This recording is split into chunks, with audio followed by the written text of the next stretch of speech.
The untouchable True School Sports Empire proudly presents something the boxing games what's going on. It's your boy BT, and I came here to talk with the thousands of True School Sports subscribers.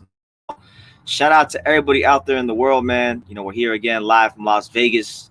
Really just happy to be alive, happy to just be here again, man. Because every day we get a chance to come on here and talk about boxing, talk about the sport that we love, talk about just the things that get excited, get us up out of bed, so really happy about that. Make sure you guys smash the like button if you're just tuning in. Make sure you guys definitely take time to subscribe if you're watching the playback. But listen, man, it's that time. We waited a long time. We waited a long time for Jaron Ennis fight night. You guys know I'm very, very high on Philadelphia's very own Jaron Boots Ennis. And listen, we're gonna be in the building tonight. I promise you.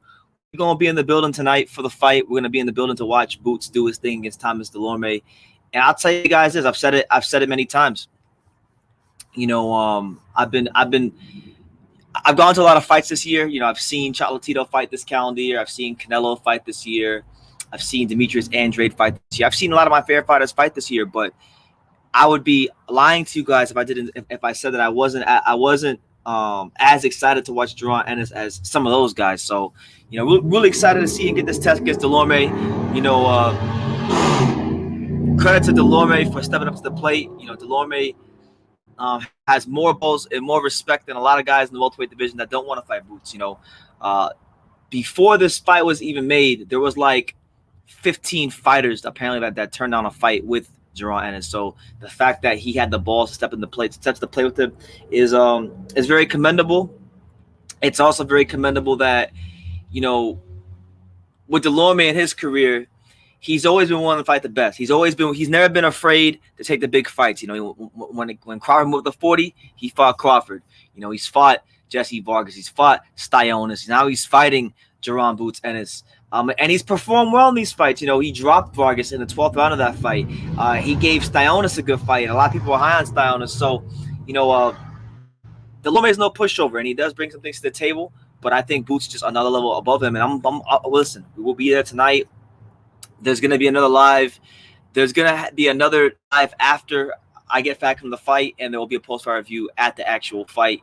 We also got Jamal James, Michelle Rivera. So it's a good night of boxing, and as well, you get the fight on the Top Rank as well. So yeah, man, get your popcorn ready because I truly feel like we're at the beginning of we're towards the beginning of what's going to be a great run in boxing. Because the way I see it, I see Jaron Ennis being the kind of fighter that's going to be, a welterweight champion, a junior middleweight champion, a middleweight champion, and a super middleweight champion. I think he's got the talent, the skills, the frame to do all that. So yeah, man. Shout out to my guy, Jesus Sam. Good to see you, Jesus. He says, "What's up, BT? What's up, champ? How you living?"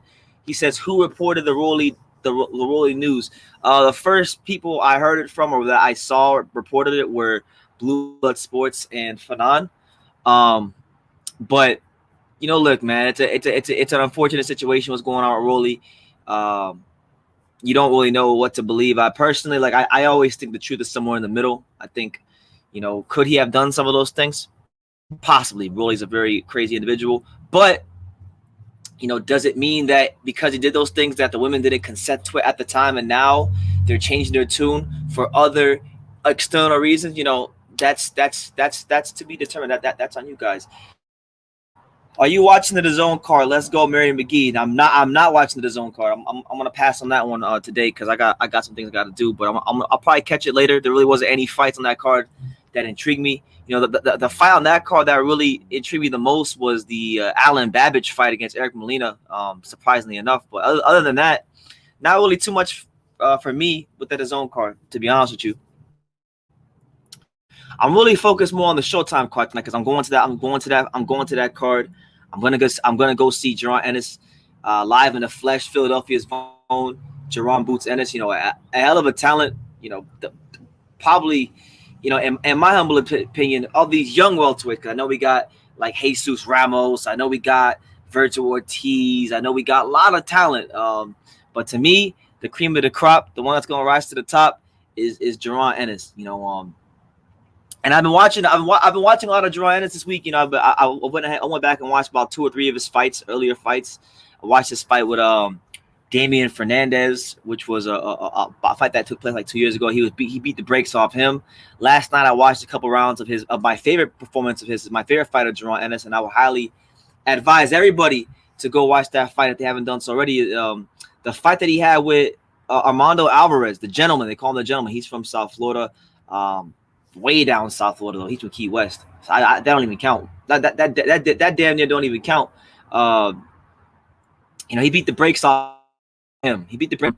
Looked great doing it. You know, looked sensational doing it. And I think Ennis is a total package. I really do. But look, man, I'm here. Y'all got my undivided attention for the next hour and a half or so. So any questions, thoughts, comments, concerns, drop them down below, and I'll definitely get to them. He said after Dulorme, should Jaron Ennis go for Kavaluskis or Maurice Hooker? I think those are both good fights. You know, I think they both make sense if he beats Dulorme because, you know, with Kavaluskis, that's a common opponent with the two guys he's trying to fight, which is Virgil Ortiz and Terence Crawford. So that would be a clear measuring stick fight against a good, credible welterweight against those guys. So yeah, I like that. You know, he could punch. He could definitely bring some things to the table. That would definitely be Boots' best opponent to date if that fight were to ever happen. So, you know, you got him. As far as Hooker, you know, Virgil just fought him earlier this year. Hooker's a former 140-pound world champion. I don't know. Maybe I don't think that fight will get made, though. To be honest with you, I don't think that fight will get made because I think, you know, Brian McIntyre, Team Crawford, they're going to want to at least get Hooker a couple of fights accustomed to 47 because what you must remember is that when Hooker fought Ortiz, that was his first fight at welterweight. So, you know, Hooker's got a lot of balls. I know Hooker will fight anybody. He's a warrior of the sport, but I don't think it'll make the most sense for him, the Hooker side of things, to fight Ennis next. But if they can make it happen, then I think that'd be a good fight too because Hooker's always you know, he's always in good fights. Do you have boxing gloves? I do. I actually brought them with me to Las Vegas. I got them in my. So I gotta start training soon. You know, I've been kind of settling into the time zone here, man. Every time I come to the West Coast, if you know, coming from the Eastern time zone to that Pacific time zone, it really messes with your body for, you know, a couple of days. So I'm still getting used to it. The days are feeling longer. I'm still running on East Coast time. But yeah, I'm probably gonna start tomorrow. Tomorrow I'm gonna start like really exercising again and get to the gym. And yeah. Jesus says, which gloves and which brand? I got 2 pairs of boxing gloves. So I have a pair of 16 ounces. I got 16-ounce Everlast gloves so that I don't hurt my hands when I'm hitting the bag. And then I have 10-ounce horsehair gloves. They're from this brand called Warrior. I don't know if they're good or not. I mean, they're smaller gloves. But Pedro Diaz gave them to me, the trainer from Mundo Boxing. He gave these gloves to me, so I actually have them. I've sparred them a couple times. They're not bad gloves. But yeah, man, we'll be in the building tonight, man. I'm really excited. It's been a long. Let me see. When was the last time? This is my first time going to like a big fight, like a TV fight since we went to the Angelo Leo fight in Houston. So it's been what? We're talking about 4 months, 4 or 5 months, 4 months since I've been to a fight. So, you know, really just excited. Me and my boy Johnny will be going to the fight tonight. Gonna see Michelle Rivera fight in person again, and he's got, you know, to win this fight because Michelle Rivera, he's someone that, you know, he's positioning himself in line for some big things in that lightweight division. You know, a lot of people are thinking in a fight or 2 or 3 he might be fighting one of the big names. You know, maybe Ryan Garcia, maybe Tank, maybe Rolly if Rolly doesn't go to jail or prison. You know, there's a lot of fights out there for him, but he's got to get past tonight. He's fighting a tough Argentinian, so it's a good fight. But Michelle Rivera, it stands right now, he's ranked number 12. He's ranked number what? Was he ranked WBA? Ranked number 2 in the WBA, so he's right there for WBA. Maybe if the Rolly fight gets canceled, or if Rolly can't make the fight as an opponent, maybe Michelle Rivera actually wants to be becoming a replacement opponent because he's the next highest guy in the rankings after Rolly in the WBA. So maybe that becomes a thing. Michelle Rivera, he is not ranked in the IBF, and he is 14th in the WBO. So look, he's a guy that's making some waves. He's a guy that's a solid fighter, and it's some good fights out there for him. But yeah, shout out to all 7 of you here, 8 of you here. Make sure y'all smash that like button. If you're watching the playback, make sure you smash that like button. Let me know what city, what state, what continent you guys are watching from tonight. I'd love to know where you guys are from. You got any questions, drop them down below, because I'll be here for about an hour and a half or so. You know, you guys know where I'm at. You guys know where I'm at. I'm in Las Vegas, Nevada. I'm in the fight capital. I'm in Sin City. So, you know, having a good time out here. You know, the other day I actually went to I was actually at City Athletic. You know, the crazy thing is the day before all this Rolly stuff came out with the allegations and whatever these girls are saying now, I actually saw Rolly. I saw him at the gym. I saw him. He was playing chess and Connect Four, and I saw him work out and stuff. And I got a lot of good interviews coming out for you guys. So stay tuned for that. That'll all be coming out starting probably Monday, Tuesday. So yeah, look out for that. I got about maybe like 4 or 5 interviews coming out.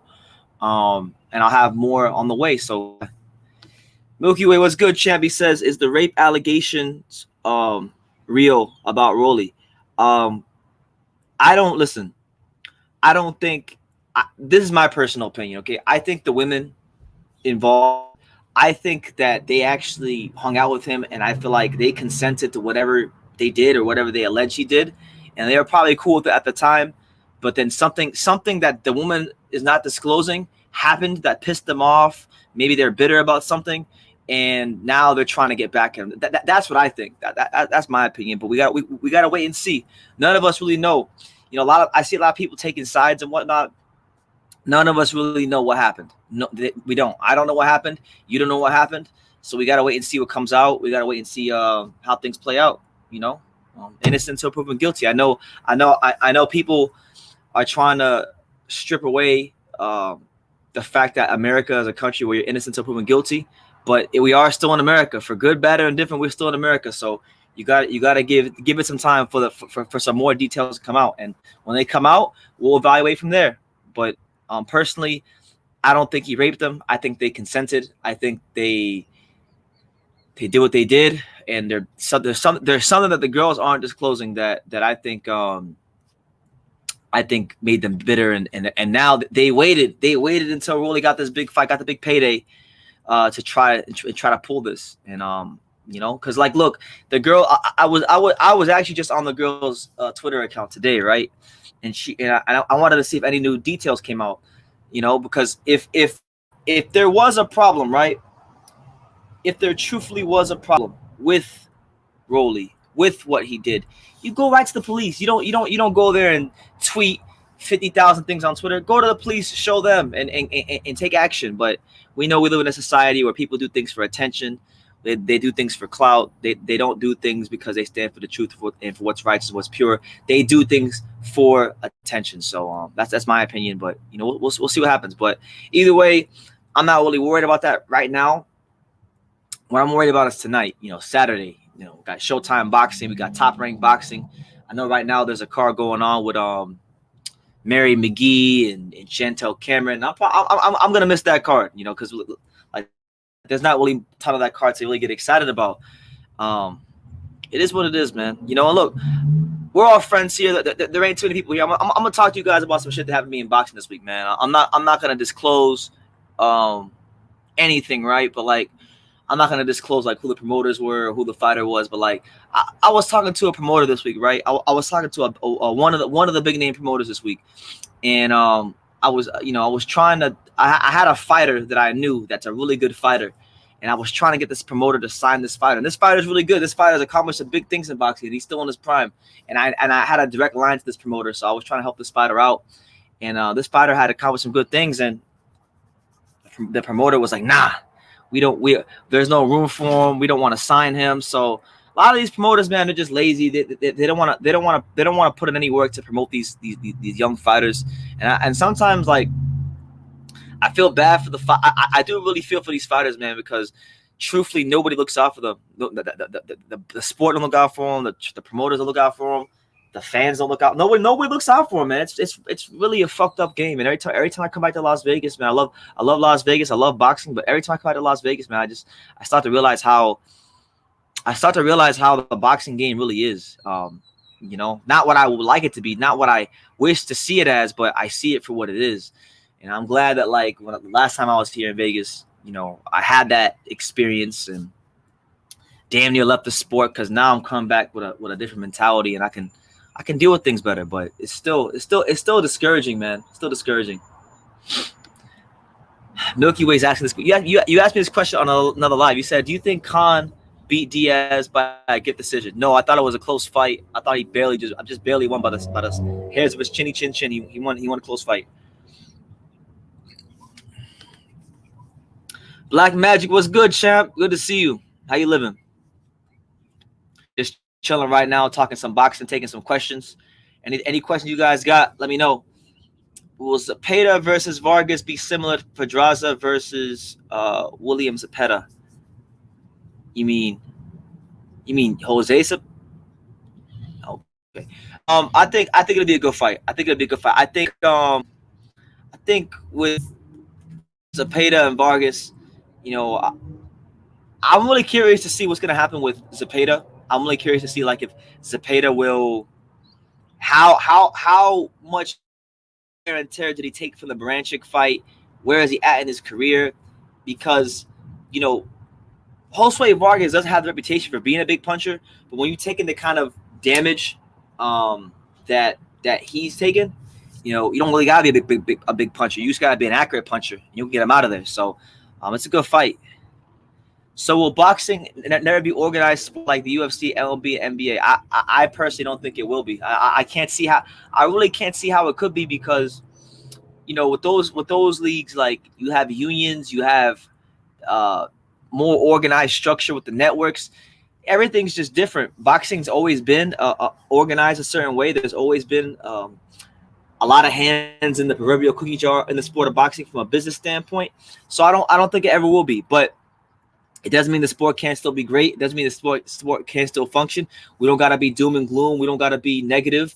It can still be great, and I still think there's great fights out there. We got some great ones coming up. And yeah, that's what it is, man. Things change in boxing all the time, and I believe things will continue to change. You know what I'm saying? William Zepeda versus Vargas. Will it be similar to Pedraza versus Julian Rodriguez? I don't even remember. To be honest, I have like a vague memory of that fight. Who even won that fight? Was it did Julian win that fight or Pedraza? Julian might have won that fight. I don't even remember. You refresh my memory. Who won that fight? I see you, champ. Yeah, shout out to you, man. Thank you for being. Thank you, everybody being here. And make sure y'all smash that like button, hit the subscribe button if you're new to the channel. I doubt any of you are new, but yeah, do that. You know, if you want to support the channel, definitely feel free to super chat.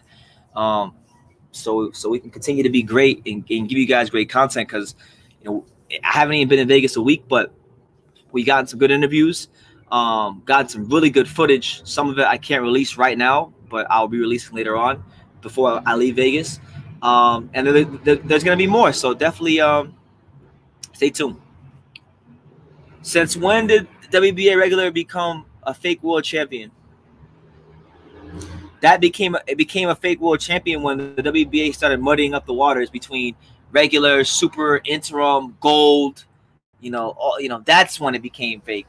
You know, boxing likes to use all this crazy language and verbiage and these things to muddy the waters up and cause confusion.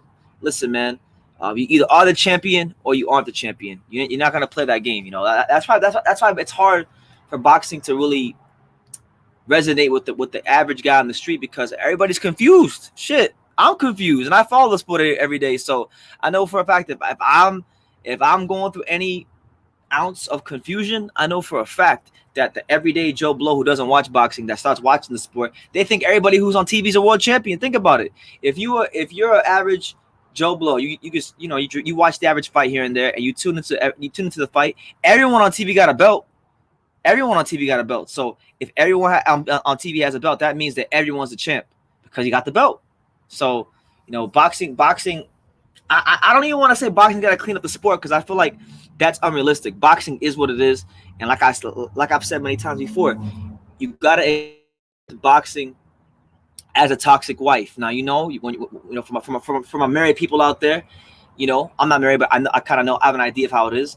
You could have a toxic wife, but if you're married to her, if you made that agreement, right? You made that agreement. You're with that girl. You gotta accept her for how she is, and you gotta accept her faults if you want any shot at making that relationship work. If not, then you might have to go through the divorce process, which is gonna be expensive. So, you gotta accept it. You gotta accept things for how they are.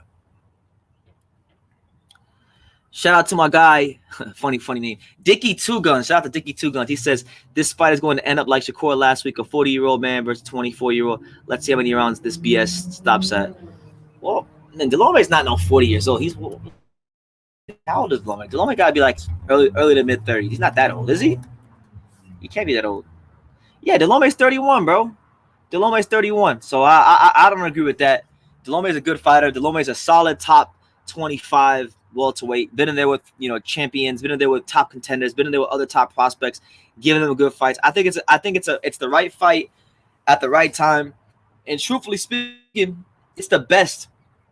It's the best they could do. It was the best they could do because 15 fighters turned down Boots before they even got to Dulorme. So you got to give credit to Dulorme for having the balls, the guts, and the self-belief to step in the ring with Jaron Ennis. And on top of that, I'll also say this, Dulorme is trained by Ismael Salas, and I've had the opportunity to go to the Ismael Salas Boxing Academy and see what the gym culture is like there and see what the sparring is like there and see just what they got going on there. And I can tell you this. I don't think Dulorme is going to win, but I can tell you this. Come hell or high water, he's going to be prepared, and he's going to show no fear, and he's going to give his best efforts. And every time Dulorme goes out there, whether he wins, loses, or draws, he's always fighting his heart out. And that's why I respect him. I respect the hell out of Dulorme because he's a real fighter. A lot of fighters there's fighters with bigger names in boxing. There's fighters in the welterweight division with bigger names in boxing that don't have half the heart that Thomas Dulorme has. So for that, all I can do is respect him.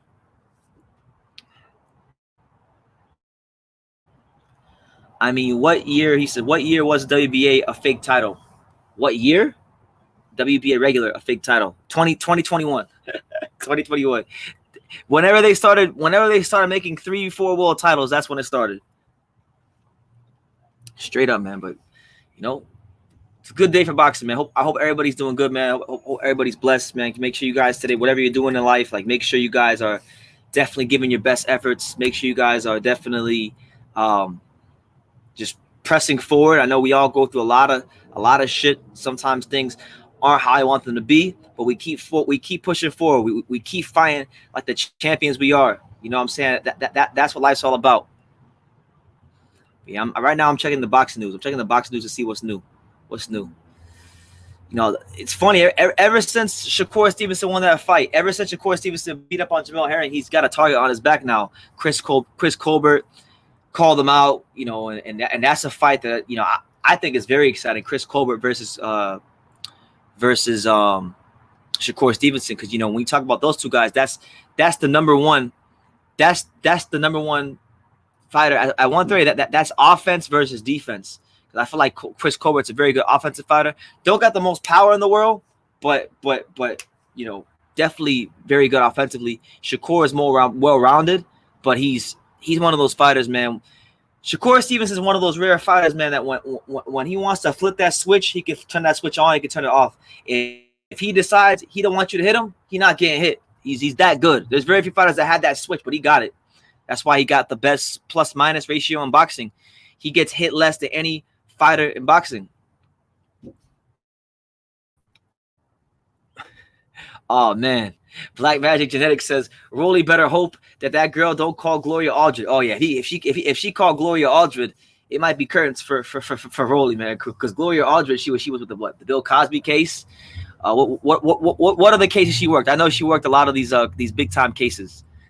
That Jenny Su. Oh, what's crazy is I believe Jenny Sushi. I could be wrong, but if I remember correctly, Jenny Sushi, that girl that got exposed trying to take money from Kuat Pulev a couple years ago. I believe she had Gloria Aldred try to get try to get Pulev, but then they tried to take our boy Pulev down, but Pulev prevailed, and he eventually got his Anthony Joshua title shot, and he made his money.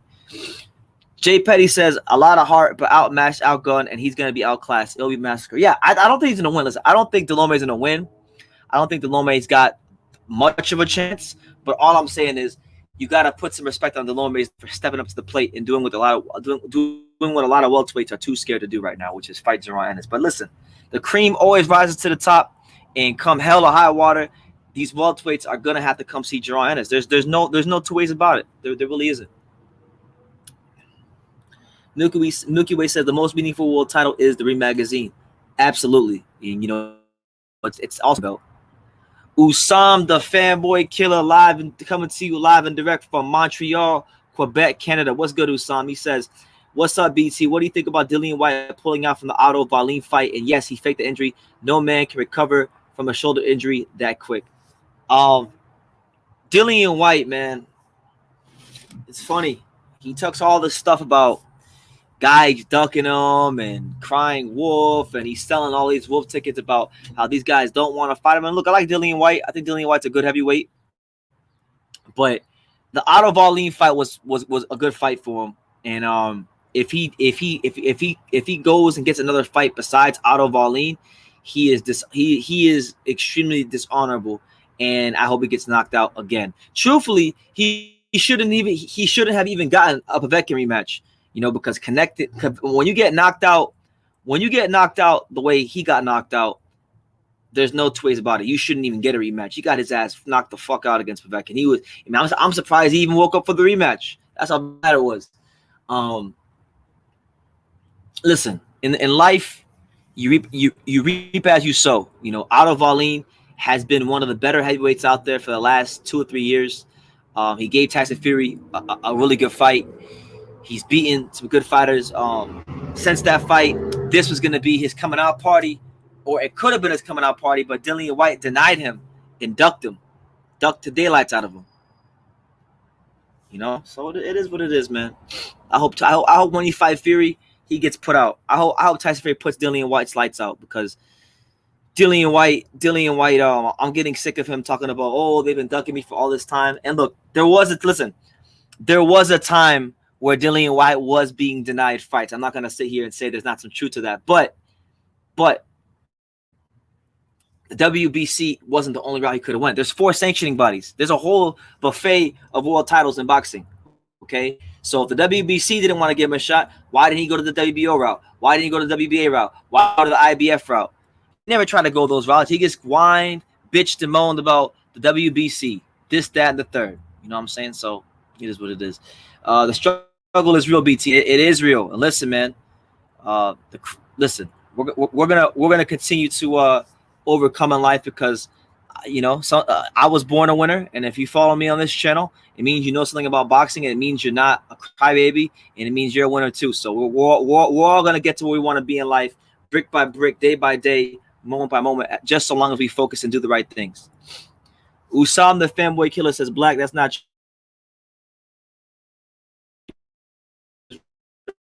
but he became into it after the second. Well, again, matchroom boxing. I'm gonna tell you all this, man. I had a bit of a run-in with matchroom boxing this weekend. It kind of pissed me off. I kind of don't like matchroom boxing right now. I had a bit of a run-in with them this week that I'm not gonna get too far into, but they pissed me the fuck off. Eddie Hearn and them. Why would he fight Violin when he has a clear shot at Fury? Because he signed a contract to fight him. That's why. He signed. Listen, I didn't tell him to fight Violin and sign the contract. No, you didn't. Nobody did. He did. So he should be a man of his word and fight him. Everyone was talking about, Fury got to be a man of his word to fight Wilder. Did that. So why are people not keeping that same energy for for Dillian White. This will, Son of Apollo says, this will be a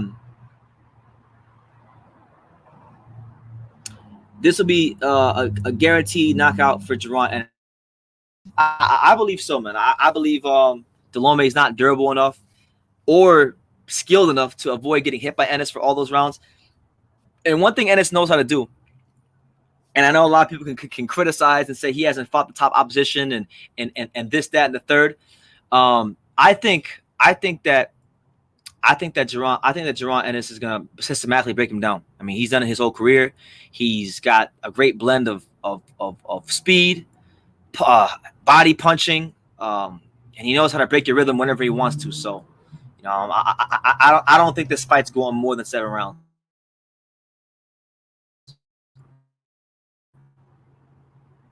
It says, Black Magic Genetic says, yeah, she represented Jenny Sushi. Yes, okay, so yeah, that makes sense. She represented Jenny Sushi. Jenny Sushi was a scumbag, and we know Jenny Sushi was a liar, a thief, and a woman of who didn't have any noble character, and she got exposed for being the fraud that she was. And I believe, listen, my personal belief, I think one of the gifts that God's blessed me with in my life is that I'm a pretty good judge of character. And this woman that I don't even know her name, and I don't care to learn her name, she's not a woman of noble character at all.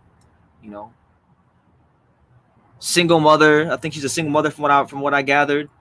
Over here being a chatty patty on social media. She listen. I think she's gonna get what's coming to hers in due time. Why would he fight Violin? Don't sign the contract. Then you have an agreement as a man. I repeat, as a man, you should do part of the agreement. Like in Scarface, the only thing I have is my word and my balls, and that's right. Shout out to South Florida's very own Tony Montana. That's that South Florida shit. Tony Montana influenced the whole generation. South Florida done influence the whole generation. All you have in this world is your word and your balls. You know what? They both count for something. So you know what it is. White is just tired of jumping through hoops before it's mandatory. Man, Dillian White's just being used as a pawn, and he's okay with it. He could have won the WB. There's 3 other sanctioning bodies. You can't sit here and tell me he's being used as a pawn. He was for a brief moment in time. Now, if you say like BT, 2017, Dillian White should have got a shot. Maybe early 2018, Dillian White should have got a shot. I'm right there with you, champ. I'm right there with you. But at some point in time, look, the boxing is a beautiful sport business-wise because it's not like other sports where you got to play the team on your schedule. It's a sport of free enterprise where you can move how you see fit, okay? And he could have moved in the WBO rankings. He could have moved in the IBF rankings. He could have went for any one of the 3 other titles. But he got so caught up, and he was okay to be used as a pawn in the fucked up, dirty politics of the WBC. So that's his cross to bear, not mine. It is what it is.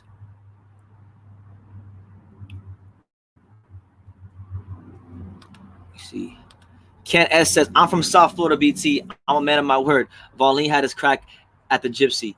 Yeah, but what does that got to do? What does that got to do with not honoring the Violin contract?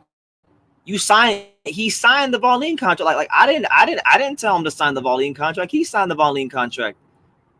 Come on, man. If he didn't want me to criticize him, he shouldn't be signing contracts out here. It's like Demetrius Andrade, right? I like Demetrius Andrade. I'll use him as an example. Everybody criticizes him for not fighting Charlo, right? But he made some stupid business decisions which caused that fight not to happen. Signing with Rock Nation Sports over here, signing with Banner Promotions over here, and he messed his career up for a long time. And he's still feeling the effects of it. So in boxing, every decision you make has to be calculated, and you have to move with precision and finesse. You have to. Otherwise, you're in trouble. And you're in trouble fast. Dillian White, man. Sick of it, man. Dillian White got knocked the hell out by Povetkin. He shouldn't even get anything. Got knocked out by Povetkin. I'm looking up now. Right now, I'm sitting here looking at the ranking on boxing scene. I don't even see Dillian White's name. Dillian White's he's not even ranked. Let me see. Oh no, he's WBC interim champion. So he's WBC interim champion. Yes. But he signed the contract. Oh my God. It can listen. It can't be his turn. It can't. I agree that it is his turn, but it can't be his turn if he signed a contract. Once you sign the contract, it's not your turn anymore. It's your the only turn you have is to fight the guy you signed the contract to fight. Now, if he knew, listen, if he knew that there was a possibility that he could fight Fury if Fury beat Wilder in the third fight, then he should have just not signed anything. He shouldn't have signed anything. So, boxing's messed up, man. And the sad part is, like, he might have signed this. He might have signed this because Eddie Hearn wanted to use him as a pawn in the game, maybe to freeze out Violin. Like, there's so much shit that goes on behind the scenes in boxing. If you guys knew the half of it, you'd probably stop watching the sport. I'll be honest with you. But it is what it is, man. I hope Violin can get his shot at White at some point. If once Dillian White gets splattered by Fury, he better come back and fight Violin because he's not beating Tyson Fury. Let's establish that right now. Dillian White, he don't got the conditioning. He don't got the stamina. All he got is power. And I'll tell you right now, the Sugar Hill Steward, Tyson Fury, 6'9", fighting the way that God made him to fight, like a Kronk gym fighter, is not losing to no damn Dillian White. It's just not happening. I got no remorse for Dillian White either because I remember very clearly in 2019. I'm not arguing, Kent. I'm not arguing. I'm just getting my thoughts out there, man. We talking, man. We having dialogue. I'm enjoying your comments. Keep them coming. I'm not trying to argue, my brother. Violin was a voluntary white. Is not one of those fighters who like to sit around. No, he's not. He's not. But he's also not one of these fighters that I don't have. It's hard for me to have remorse for Dillian White, to be honest with you, because I remember like 2 years ago, like early 2019, he did an interview on IFL TV where basically he stated that this is back when Usyk announced he was moving up to heavyweight. He did an interview with Coogan on IFL TV talking about, I'm not gonna fight Usyk because he's boring and he doesn't sell tickets and nobody cares about him. And now look where Usyk is. White could have had the first crack at him because Usyk wanted to fight him, but he started big timing Usyk. So if you're gonna be a fighter and big time the great Alexander Usyk, I have a hard time feeling bad for you. He knew about the third fight between Wilder and Fury, but I thought Violin was a bum when Fury fought him. Yeah, well, a lot of people say that. A lot of people were saying that. A lot of people were saying that basically, that while Violin was a bum and this, that, and the third. Now, I'll be honest. I'm not gonna sit here and act like I knew who Otto Violin was at the time that Fury fought him. I didn't really know much about Violin at that particular time. I knew that I'd watched him fight once on a Showbox card, but I didn't know a ton about him. I found out later on he was a Swedish Olympian, and then he gave Fury the good fight, and I followed him since then. And he's got a good jab, good size, good fighter. I really think that Otto Violin is an underrated heavyweight. And I think Dillian White might have actually have went ahead and watched some tape on him and found that out for himself. And he said, you know what? Let me get up on out of here. This ain't what I need. I need a lot of things in my life. I need money. I need clothes. I need a car. But we let's get up on out of here. I don't need Otto Violin in my life because it might be the end of my career. Do you think it's possible that the Earth isn't a ball? Do I think it's possible?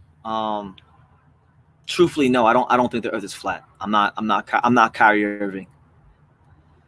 I hate that. Shout out to my guy, Certified Bucket. I hate that he's boring and he doesn't sell ticket excuse. That's duck talk. It really is, man. Like that's just code for I don't want to fight you, and I don't think I have the skills or the quality to beat you.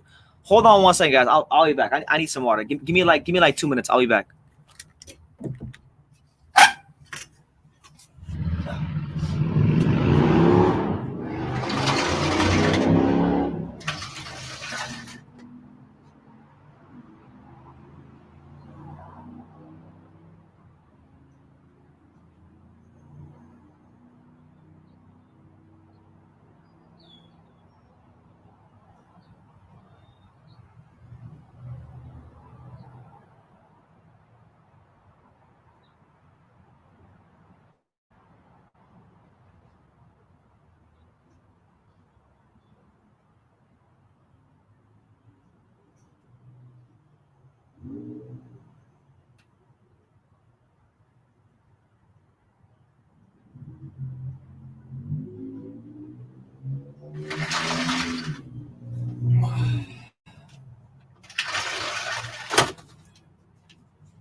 All right, my bad.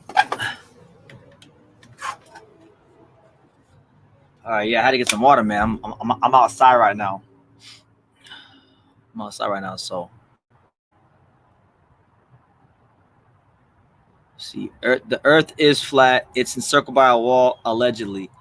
Oh, well, maybe it is, maybe it isn't. Truthfully, man, whether it's flat, whether it's round, I don't give a damn. I have a lot more things in my life to be concerned about, more so than what shape the Earth is. There's too many things to be done to worry about these things, you know. But hey, whether it's flat or it's round, I'm living on it. You're living on it, and I'm trying to find the best ways to function living on the Earth. You know what I'm saying?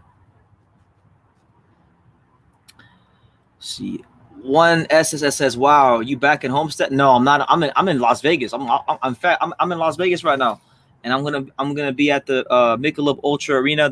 I'll be at the Mandalay Bay tonight for Jaron Ennis. So no, we're not back at Homestead. We'll be back at Homestead later on next month. JD Vlonka, what's good, champ? He says you can't say that if that it isn't possible when you never seen the glow with your own eyes, only pictures. Well, listen, like I said, whether it is or whether it is like something that I ponder too much, because I got more things to worry about than that. That's just my opinion, but it makes for good conversation. Eric Stewart, one of the OGs, man. Good, nice to see you, man. Long time no see. He says, my guy Brennan, how are you and your father doing? I'm going for Ennis in this fight, but I will say it's a big test for him. And where's my wrench at? You don't got a wrench? See, we can't do that. We got to take care of Eric. We got to make sure, because Eric's been on the channel for a long time. I like Eric. Eric's a good guy. Let's get Eric a wrench. Let's hook that brother up with a wrench. Let me see. By the way, shout out to everyone, man. I hope everybody's good. Where's Eric at?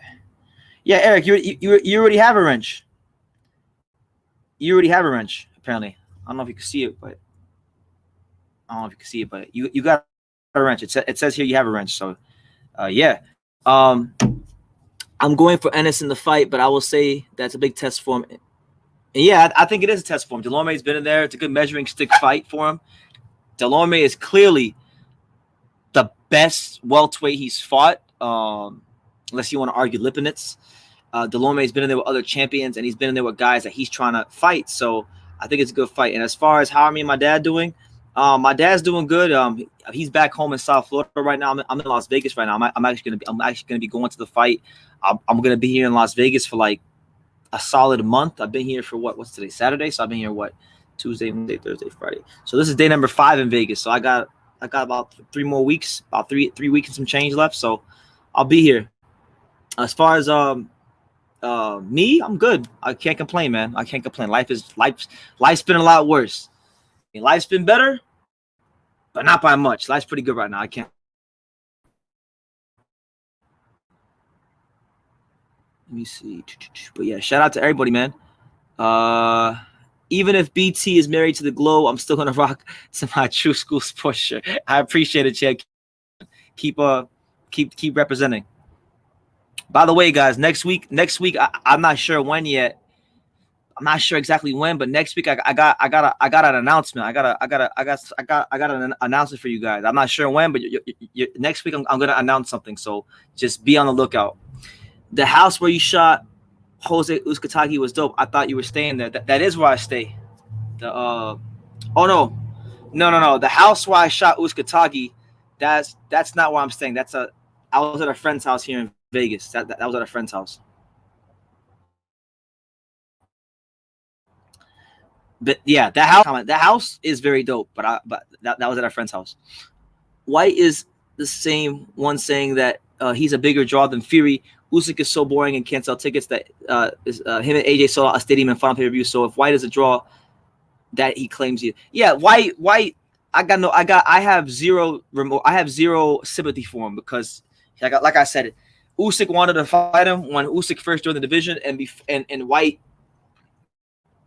got on his high horse because he had gotten a couple quality wins and said he was boring. You know, he was getting on Canelo shit before Canelo even said Boo Boo was boring. She was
All right, can y'all see me?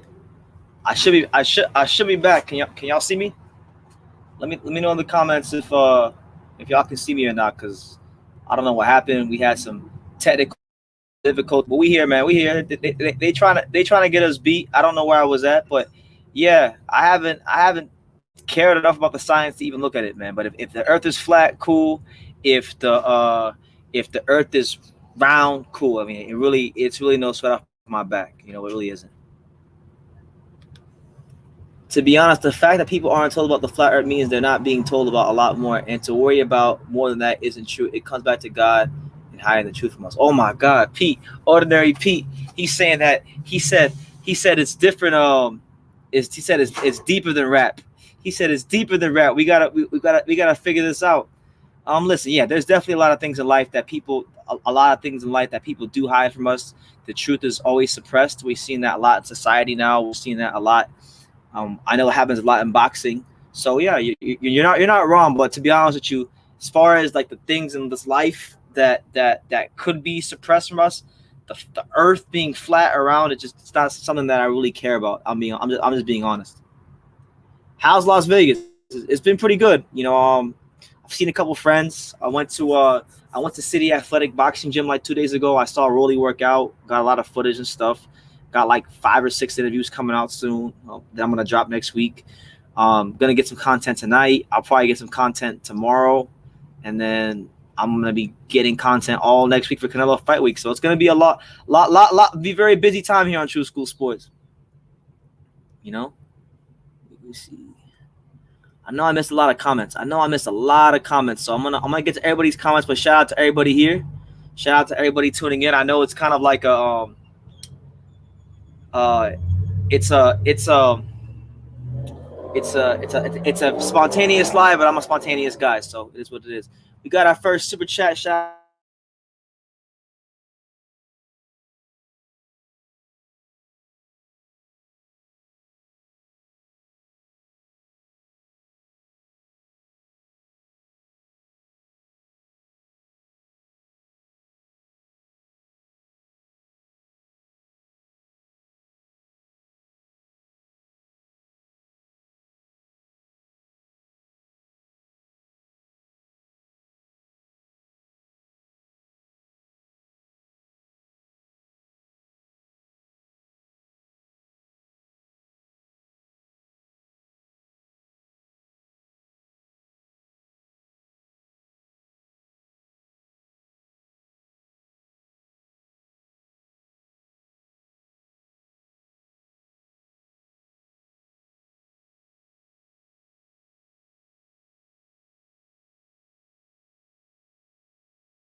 Man, I don't know what's going on. They trying to get me beat, so I decided to move it into where I'm staying, man. Because like I don't know, outside the internet comes in and comes out. And look, I'm gonna say this: if it cuts out again, I'll just end the live. But I wanted to get to the super chat, man. Shout out to my guy Thomas Finn. He says the two best things in life are coochie and chicken nuggets.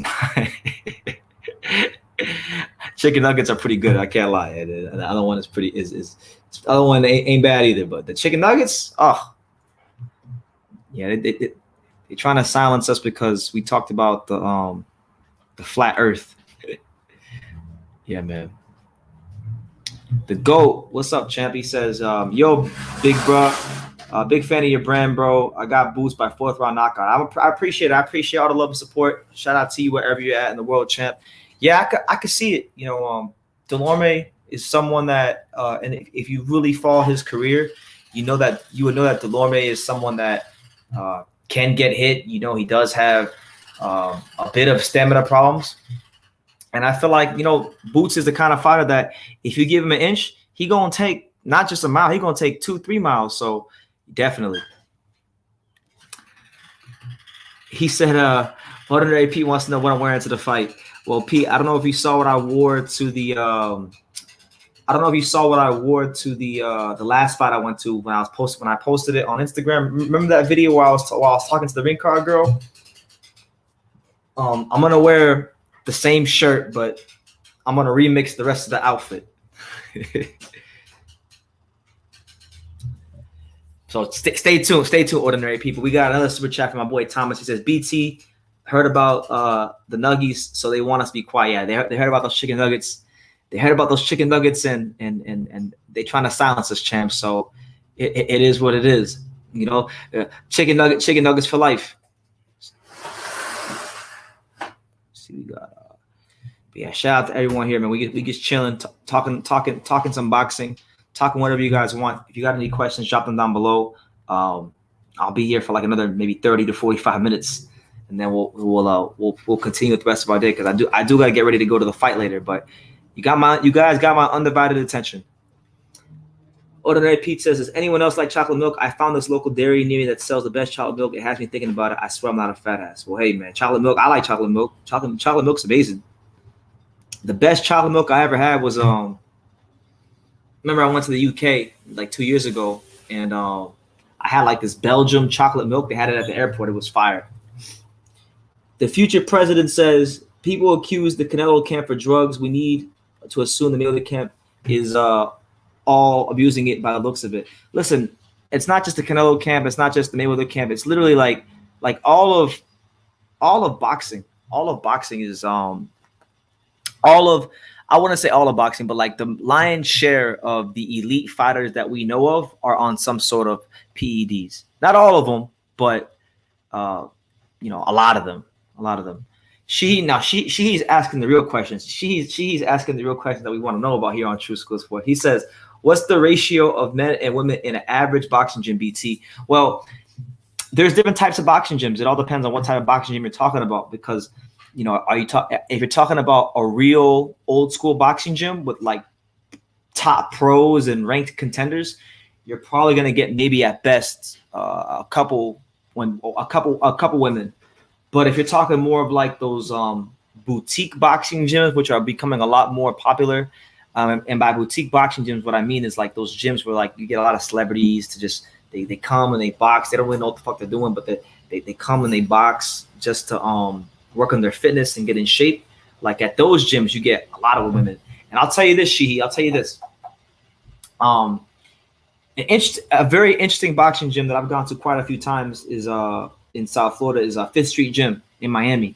And it's an interesting gym because it's almost like you get what you get at the hardcore boxing gyms, and you get what you get at the boutique boxing gyms, and they kind of congregate all in this one little area. So like you'll have like in the ring, you'll have like two guys in the top 15 of a weight class, ranked contenders and world champions, sparring each other. And then on the other side of the gym, you have all these like with fitness models, Victoria's Secret models, and all this different types of stuff. Girls just working out and stuff. It's like a damn music video in there. So I would say, to answer your question directly, the ratio of men and women in average, it varies from gym to gym. But if You're talking about like the boutique boxing gyms, it's gonna be like 3 to 4 to 1. 3 to 1, 4 to 1. You know, you get a lot of girls in there. Belgium chocolate milk. No, it was really good. It was really, really, really something to behold. That Belgium chocolate milk was something special. Now that I'm talking about it, it's kind of making me want to go to the UK again, just to get some, you know. But yeah, good night. We got a good night of boxing ahead of us. You know, your boy BT, the untouchable, true school sports empire. You know, get your popcorn ready for Jaron Ennis. It's going to be something special. You know, I really feel like, and I'll continue to say this, man. Like, I know Virgil Ortiz is really good, and you guys have other good talents, but the best talent of them all is definitely, from my money, Jaron Ennis. You know what I'm saying? Speaking of money, again, another super chat from my boy Thomas Finton. He's got, what is that, a pear? I think it's a peach. I don't know if that's a peach or a pear in your picture, but that's an interesting picture you got going on there, Thomas. He says, should PEDs be legalized overall? If not for health reasons, then it's for entertainment purposes. Should it be a separate and natural juiced lineups? You know, this is a discussion that I have a lot with a lot of friends in boxing, and I really feel like boxing, I don't really care what decision they make, but I feel like boxing has to come to a clear-cut decision. So, like, you should either, A, let the fighters be on whatever they want. So if they want to take EPO, if they want to take anabolic steroids, if they want to take synthetic testosterone, if they want to take clenbuterol, whatever they want to take, let them take it. But I feel like the fighters should have to disclose it with the commissions before the fight. So, like, if you're going to legalize PEDs, then you should be obligated to disclose what's in your system at least 2 weeks or a week or however you want to do it, just a certain time before the fight.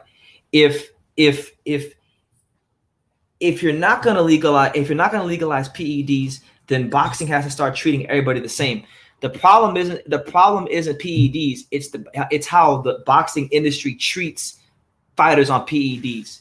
The boxing industry does a lot of virtue signaling. I'm gonna tell you guys that right now, from knowing people in the industry, from talking to people in the industry, from knowing fighters. I can tell you from a firsthand account, boxing picks and chooses who they want to, you know, vilify and protect. There's fighters right now, I'm not gonna say the name, but there's fighters right now, big names, who are on PEDs that you guys all know, but boxing hasn't come out and boxing hasn't said that they're on PEDs because of the fact that these guys might be being used as opponents for their money makers, or they might be big money makers themselves. So you won't hear about these guys being on something until you know it's to the benefit of the boxing business to report it. You know, so I think boxing just needs to get more clear on either A, let everybody use the shit, or B, don't let any fighter use it. Because I'll tell you this, right? Jose Uzcategui, right? He just got caught using EPO, which is one of the most potent PEDs you can use. But let's be real. We know Benavidez. We know his track record. He's just doing it. At the end of the day, he's just doing it to be on an even playing field. That's what it comes down to. A lot of these guys aren't even putting the shit in the system because they want to. A lot of times they're doing it just out of paranoia, and they're doing it just because they think the next guy's on it, because there's so many people on it, and it's so prevalent in gyms that it's hard to believe that anybody couldn't be on it that's close to top level. You know what I'm saying? So as far as should there be like lineups for fighters that are natural and fighters that are juiced, I think that's the route boxing may need to go. But I'm gonna tell you this: if that happens, you know, people don't care. I'll tell you this: if boxing did that, people don't care. People will literally go watch all the juiced fighters because they're gonna get the knockouts. The guys that ain't getting the knockouts, they're not gonna care as much. Just being honest. People like to like in baseball. I'm a big baseball fan, and I grew up as a kid watching the steroid era. I saw Sammy Sosa and Barry Bonds and all these PED home run kings in their prime in person. I used to go to Pro Player Stadium all the time to watch them play the Marlins all the time when I was a kid. And the steroid era was literally the best thing to happen to baseball. All right. And I stand by that to this day. It was the most exciting era of baseball. And the best part about the steroid era was the fact that even though these guys were all on PEDs, the best players, like all the guys like McGuire, Bonds, Sosa, the best home run hitters, they never won World Series rings at that time. So as good as they were individually, they still couldn't win the championship. That's the beauty of baseball. But yeah, they should do that.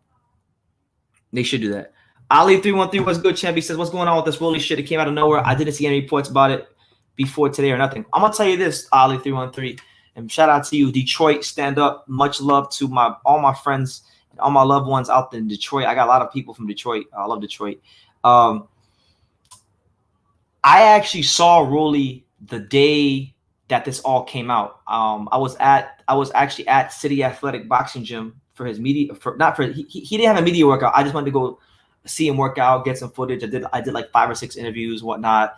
Got some good footage of him that I can't release right now. But anyway, I didn't even realize at the gym that it had come out that day, but apparently it had came out a couple hours before we saw Rolly at the gym.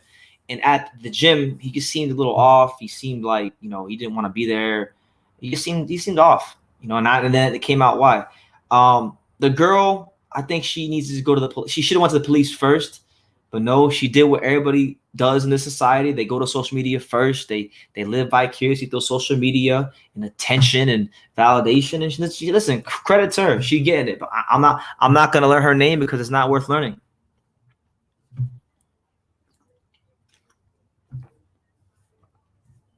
Shout out to my guy, Chad Stevens. He said, what's good, True School Sports? Yes, sir. Yes, sir. The best in the game, and I appreciate that, man. I appreciate everybody who thinks highly of me. Hope you're doing good, Chad. BT, I don't think Cholatito is the best 115-pounder. He is the best fighter. I honestly believe that 112 was the best Cholatito. When Estrada was unified champion at 112, they could have unified. They could have unified, but they couldn't come to an agreement. The money wasn't right. And Cholatito at that point in time did deserve money, so he was right to not make the fight happen. Because is it too much to ask for the pound-for-pound king of boxing to get paid $1 million? I don't think so. They were trying to lowball him. As far as him being the best 115-pounder, he's definitely in the top 2 or 3. We got to see what happens with his third fight with Estrada, and we got to see what happens with Kazuto Ioka. Kazuto Ioka, he's making a run. Kazuto Ioka is making a run.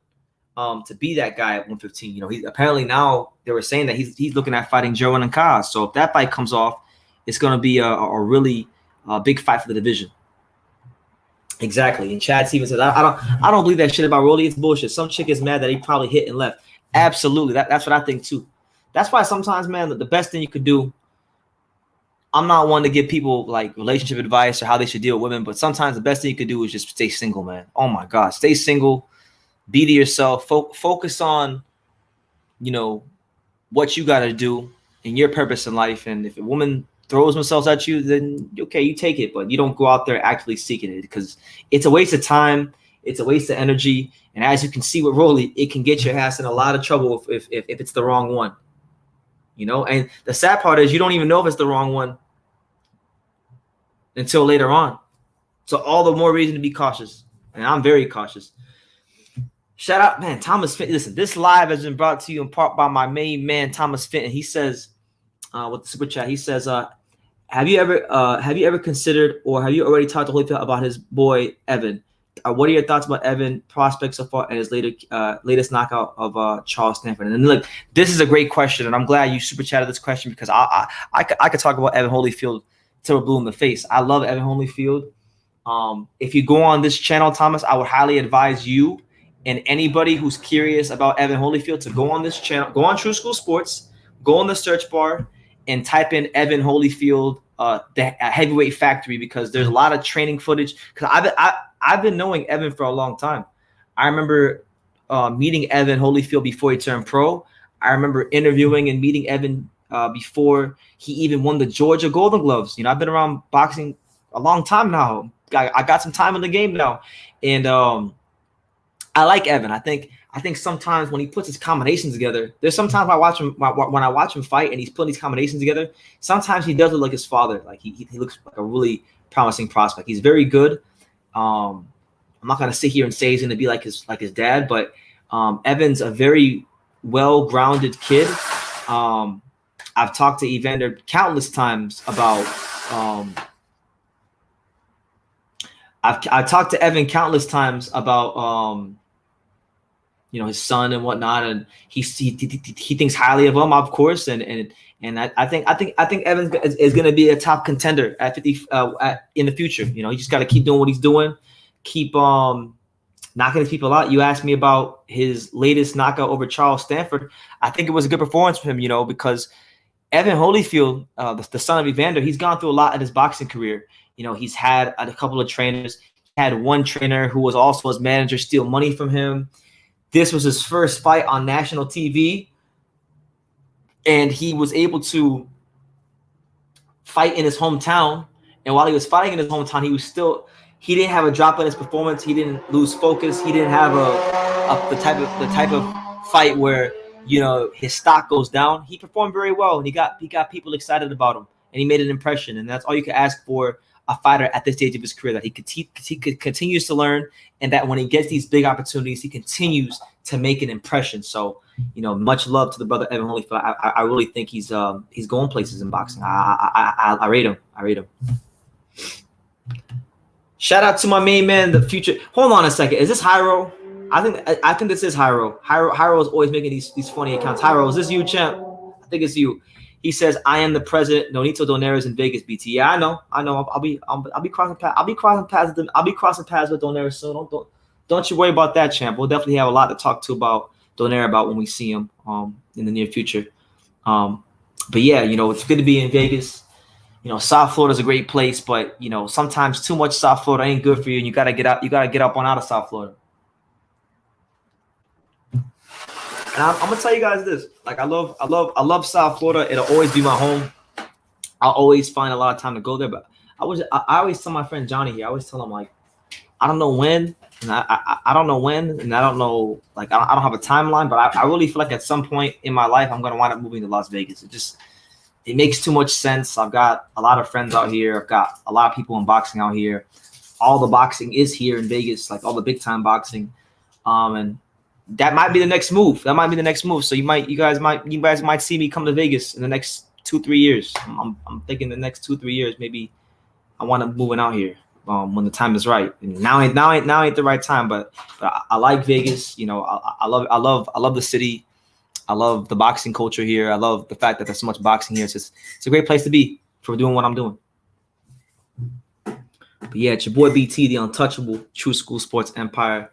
Get in, just chilling, man. Talking to you guys. So if you guys got any questions, thoughts, comments, concerns, drop them down below. Don't be afraid to super chat like my boy Thomas is. Shout out to Thomas. W. Rao says, "Is the Rolly fight off?" I have not the slightest clue. I don't know, because there's been no formal announcement. I did see the interview that Steven Espinoza did, and he basically just stated that Rolly, they're gonna wait. They're gonna wait and see until more details come out before they make a decision. So no decision's been made yet. If you guys want my prediction and what I think is gonna happen, I think the fight will go on. I think Monday is the beginning of Canelo versus Plant fight week. By the time Canelo Plant fight week starts, nobody's gonna care. Nobody. I'm not gonna say nobody, but there's gonna be a lot less media attention on what happens with what's happened with the allegations. Really, mark my words. I really believe that. I think once Canelo Plant fight week starts, this will blow over. Yeah, you'll have a lot of minority of people. You'll have that girl whose name I'm not gonna learn because it's not worth learning. But you're gonna have her tweeting her life away, talking about my accuser and this, that, and the third. I don't really see this being a big thing long term. It'll be a big thing for maybe a day or two more. But by the time Monday hits and we start seeing these press conferences and Canelo's getting in Plant's face and Caleb Plant starts going off and Canelo starts going off, people are going to get excited and it'll blow over. Thomas Fitton says, and again with the super chat, he says, chicharrones versus tamales. What do you eat, or what gets the knockout win? I think you're asking me which one I would rather have. Give me the tamales.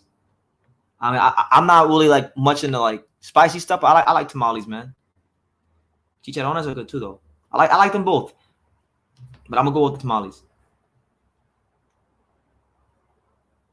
Oh my God, you telling the truth, champ? You telling the absolute stone cold, cold-blooded truth. He said, COVID made boxing too slow for me. News moves too slow. It does move too slow. Boxing has been very, very slow. It really, really has. Mighty Max Boxing, he says, BT salute. Now, I got to ask because I just don't know if this is the real Mighty Max. Is this the real Mighty Max? Because the last time we had a Mighty Max in the comments, I was told that it wasn't Mighty Max. So is this the real Mighty Max? Yes or no? If it is, good to see you, champ.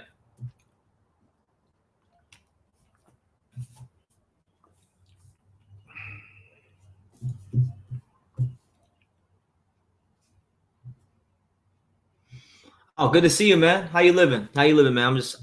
I'm getting ready to go to that Jaron Ennis fight tonight. Getting ready to go to the Jaron Ennis fight. Getting ready to just have a good day. I'm gonna have a great night tonight, Max. You know, gonna see Boots do his thing. Gonna see some good boxing. You know, you got Michelle Rivera on the undercard. We got you know what's funny? Jaron Ennis isn't even the main event. Jamal James is the main event. I keep forgetting that Jamal James is the main event. I feel bad for Jamal James because like he's the main event and like nobody cares. Nobody cares about Jamal James. Everybody's there for Jaron Ennis. So they really did him dirty. Damn. Yeah, I heard about that. He said, I'm doing well. I was at the Davy Powell earlier. They did some sparring. Yeah, I was there. I mean, I wasn't there, but I'm saying Coach Rob, Christian's dad, he called me yesterday. He told me about it, and I was trying to send my pops there, but pops couldn't make it, so it's unfortunate. But yeah, I heard about it. You know, I saw some things on Instagram about it. I saw my boy Sebastian Santana was down there sparring.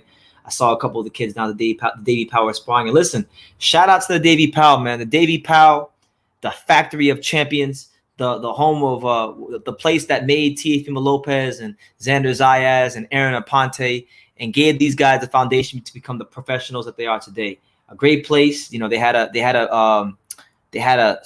sparring slash what was it match? Was it just sparring? Was it just a sparring event or was it like a sparring slash potluck dinner? They had some sort of event. I got invited to it, but I couldn't go because obviously I'm here in Las Vegas. You know, every time they seem to have one of these crazy events at the Davy Powell, I'm always like I'm either in Texas or Las Vegas, so the timing's just always off. But you know, when I'm in Florida and I have the time, I always like to give my time to the Davy Powell and the kids there and to cover what's going on there because there's a lot of talent. I'm telling y'all, there's a lot of talent that's coming out of the Davy Powell as there always has been with Teofimo and now Xander and Aaron Aponte. There's going to be more. In a couple of years, you guys are going to hear about Lorenzo Medina and Lazaro Medina and Adrian Vasquez and all these, you know, great young fighters. You know, they're all good fighters.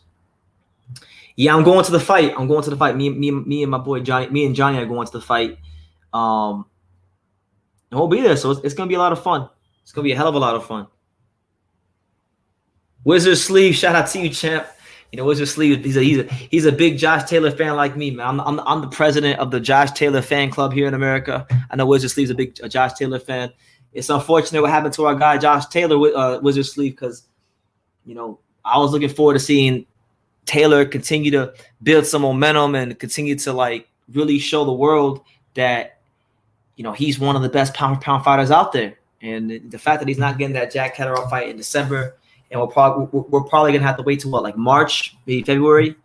It's unfortunate. Ennis ain't done ish 30 fights in. He's fighting cans like Wilder. It's a bit different than Wilder, but I could see the comparison. I'll tell you this, man. What was it? Let's see. Deontay Wilder. Let me pull up Deontay Wilder's box clip because I know when Wilder was fighting. I know when Wilder got to his 26th fight and whatnot, he was fighting middleweights like Damon McCreary. But let me see. Who did Wilder fight in his 30th fight? Just off top. I don't know it off top. I'm gonna assume just before I go to his box fight, I'm gonna assume that it was like maybe like he was somewhere close to that Lajakovic, Malik Scott part of his career. Let me see. Because I know he fought, what's that guy's name? He fought McCreary. So when he fought McCreary, how many fights in was that? McCreary, when he fought David McCreary, that was his 24th fight. So just count up from that fight. So 25, 26, 27, 28, 29. Yeah, his 30th fight was Malik Scott. And I would say at welterweight, Thomas Dulorme is comparable to a Malik Scott at welterweight, you know. I wouldn't say there's much of a difference, to be honest. Shout out to my guy Hyro. He says, BT, if you still got that Peacock, I really appreciate it. I got some Law in order to catch up on. I gotta check. I'm not sure if I got it. But I'll check after text me after the live and remind me, and I'll check for you. I'll check for you and see if I can give it to you. King of Song, what's good, champ? He says, salute BT. This is what everyone's been saying. Alhan and PBC are going to see viewership drop tremendously after Boots gets done fighting. Oh my God. I'm gonna tell you guys this. It's kind of gonna remind me of when I went to Kissimmee. I went to Kissimmee, Florida earlier this year, and I went to go watch the main event was Emmanuel Navarrete versus Christopher Pitufo Diaz, which wasn't a bad fight, but the lion's share of the crowd and the reason that I spent so much money on tickets, oh my God, I spent a lot of money on tickets. I spent more money for tickets to watch Edgar Berlanga than I did for Canelo because the tickets were more expensive at the Edgar Berlanga fight than they were for Canelo because Canelo fought in a stadium. So, because there's more seats, you can make there's cheaper seats. Wasn't the case for Berlanga. They fought in a small arena. But, bro, it's going to be like when Edgar Berlanga fought on that card. Because when Berlanga got done fighting, had like 70% of the crowd dispersed. They left. And I think the same thing will probably happen with this fight tonight. And truthfully, look, I don't even think it's gonna. I'm not expecting a big crowd tonight because a lot of people, from what I heard the tickets weren't selling all that great. Kazuto Ioka has the most swag of anybody at 115. BT, you can't deny it. He's driving big trucks. He's doing his thing. Have you ever been so excited for a co-main event? Of the co-main events I've gone to, like live in person, no. Chef Fred for, and good to see you, Chief Fred for. No, I haven't. Man. I'll be honest with you. There's been some fights this calendar year that I've been more excited for Ennis as the co-main event than I have been for some fights that I've gone to in person this year as the main event. That's how excited I am to watch Jaron Ennis fight in person. No one is scared of Ennis. No one is scared of a payday. Well, they're not excited to fight Ennis. I'll tell you that. Because there were roughly about like 10, 15 fighters that turned down the offer before they even got to Dulorme. So, you can say that. Listen, I know of at least 2 fighters for 100% fact that don't want to fight Jaron Ennis. Keith Thurman doesn't want to fight Jaron Ennis, and Harold Calderon doesn't want to fight Jaron Ennis because when they are both asked about fighting Jaron Ennis, Keith Thurman act like he didn't know who Jaron Ennis is, which is complete bullshit because Jaron Ennis fights on Showtime, and I know for a fact Keith Thurman's watching that boxing on Showtime, so he knows who Jaron Ennis is. He just doesn't want to fight him. You also had Harold Calderon, who's a local welterweight in Miami. He said he wants to fight everybody. He want to fight champions, but then when they asked him to fight Jaron Ennis, all of a sudden he don't talk so much. Same thing happened when apparently, I mean, I didn't see this part, but I heard that I was talking to my boy Sean Tattel the other day. Sean Tattel told me that Sean Porter said he doesn't want to fight Jaron Ennis because he said he's focused on fighting the guys that are in his era. So, these guys, a lot of these guys don't want to fight him. Oh man. Shout out to my man Wacky Movie Clips with the $9.99 super chat. Shout out to my guy John. I appreciate you, John. Thank you for all the support as always. He says, I hope you're having a good weekend, BT. Looking forward to the fights tonight. Me too, man. I'm looking forward to the fights tonight. I'd like to ask you, what fights are you looking most forward to, John? Because I'm looking very forward to Boots. Truthfully speaking, the main reason I'm going to this card, the only reason really I'm going to this card is Boots, because I know for a fact that I know Michelle Rivera because he's from South Florida. I like him, but I wouldn't necessarily go out of my way just to watch him because he's not in the most entertaining matchup, and he's not like he's a good fighter, but he doesn't have the kind of entertainment value that makes you want to get excited to fork over money to go to his fight. You know what I'm saying? So I'm gonna go to this fight for sure. Ennis, man. I mean, I'm excited. Hoping you have a good, yeah. So yeah, I appreciate you, John. And he said he's looking forward to the Ennis Dulorme. But I think Dulorme is very solid. I'll make Ennis. He's going to those first like 2-3 rounds. He will make him work a little bit.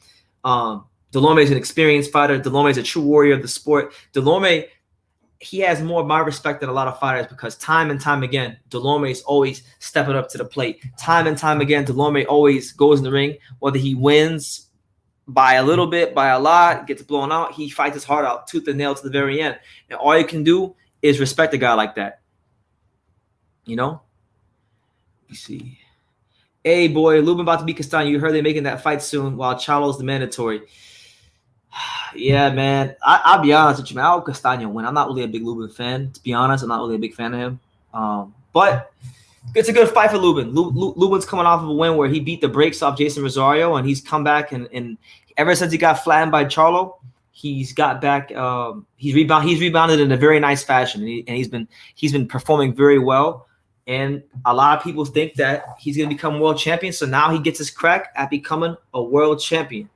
Lubin turned pro, I think at 17, 16 years old. I think he was, if I'm not mistaken, I believe Lubin was signed to, he was one of the first fighters to sign with Mike Tyson Productions. Back, if you guys remember, Mike Tyson had a promotional company, and Lubin was one of the first fighters to sign with the promotional company. And, a lot of people thought that for a long time that it was written in the stars for Lubin to be a world champion. And that got there real quick, but he's rebounded in a nice fashion, and he's finally going to get his chance. So all the best to him. Lubin, he said Lubin is chinny.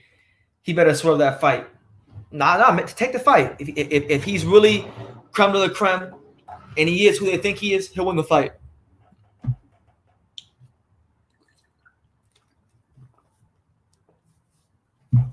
So this statement right here, you're contradicting yourself. You're saying that it's capped about 15 fighters ducking Ennis, but Ennis doesn't got a belt, so why should they fight him? They should fight him because he's an undefeated ranked fighter. I mean, let's take a quick synopsis and a quick survey of the welterweight rankings, because everybody wants to talk about rankings when it suits their arguments, but they don't want to talk about rankings when it doesn't suit their arguments. So as it stands right now, at the time of me shooting this video, it's October the 30th, October 30th, 2021, 11:41 p.m. Pacific time. Okay. At this moment in time, Jaron Ennis is currently ranked number 6 in the WBC. He's ranked number 5 in the WBA. He's ranked number 3 in the IBF, and he's ranked number 5 in the WBO. So he's pretty much a consensus top 5 ranked fighter. He's a consensus top 5 ranked fighter. He's undefeated for no other reason. If you beat him, you get ranking position. So why not? You see, Tashi Sengpo says, "Hi BT, a war just broke out over on the zone. Between who? Who fighting right now? Is it Alan Babbage and Molina? Because I'm kind of hoping Eric Molina can beat Alan Babbage, because he's talking a whole lot of shit talking about Philip Hergovic, and he don't want that smoke."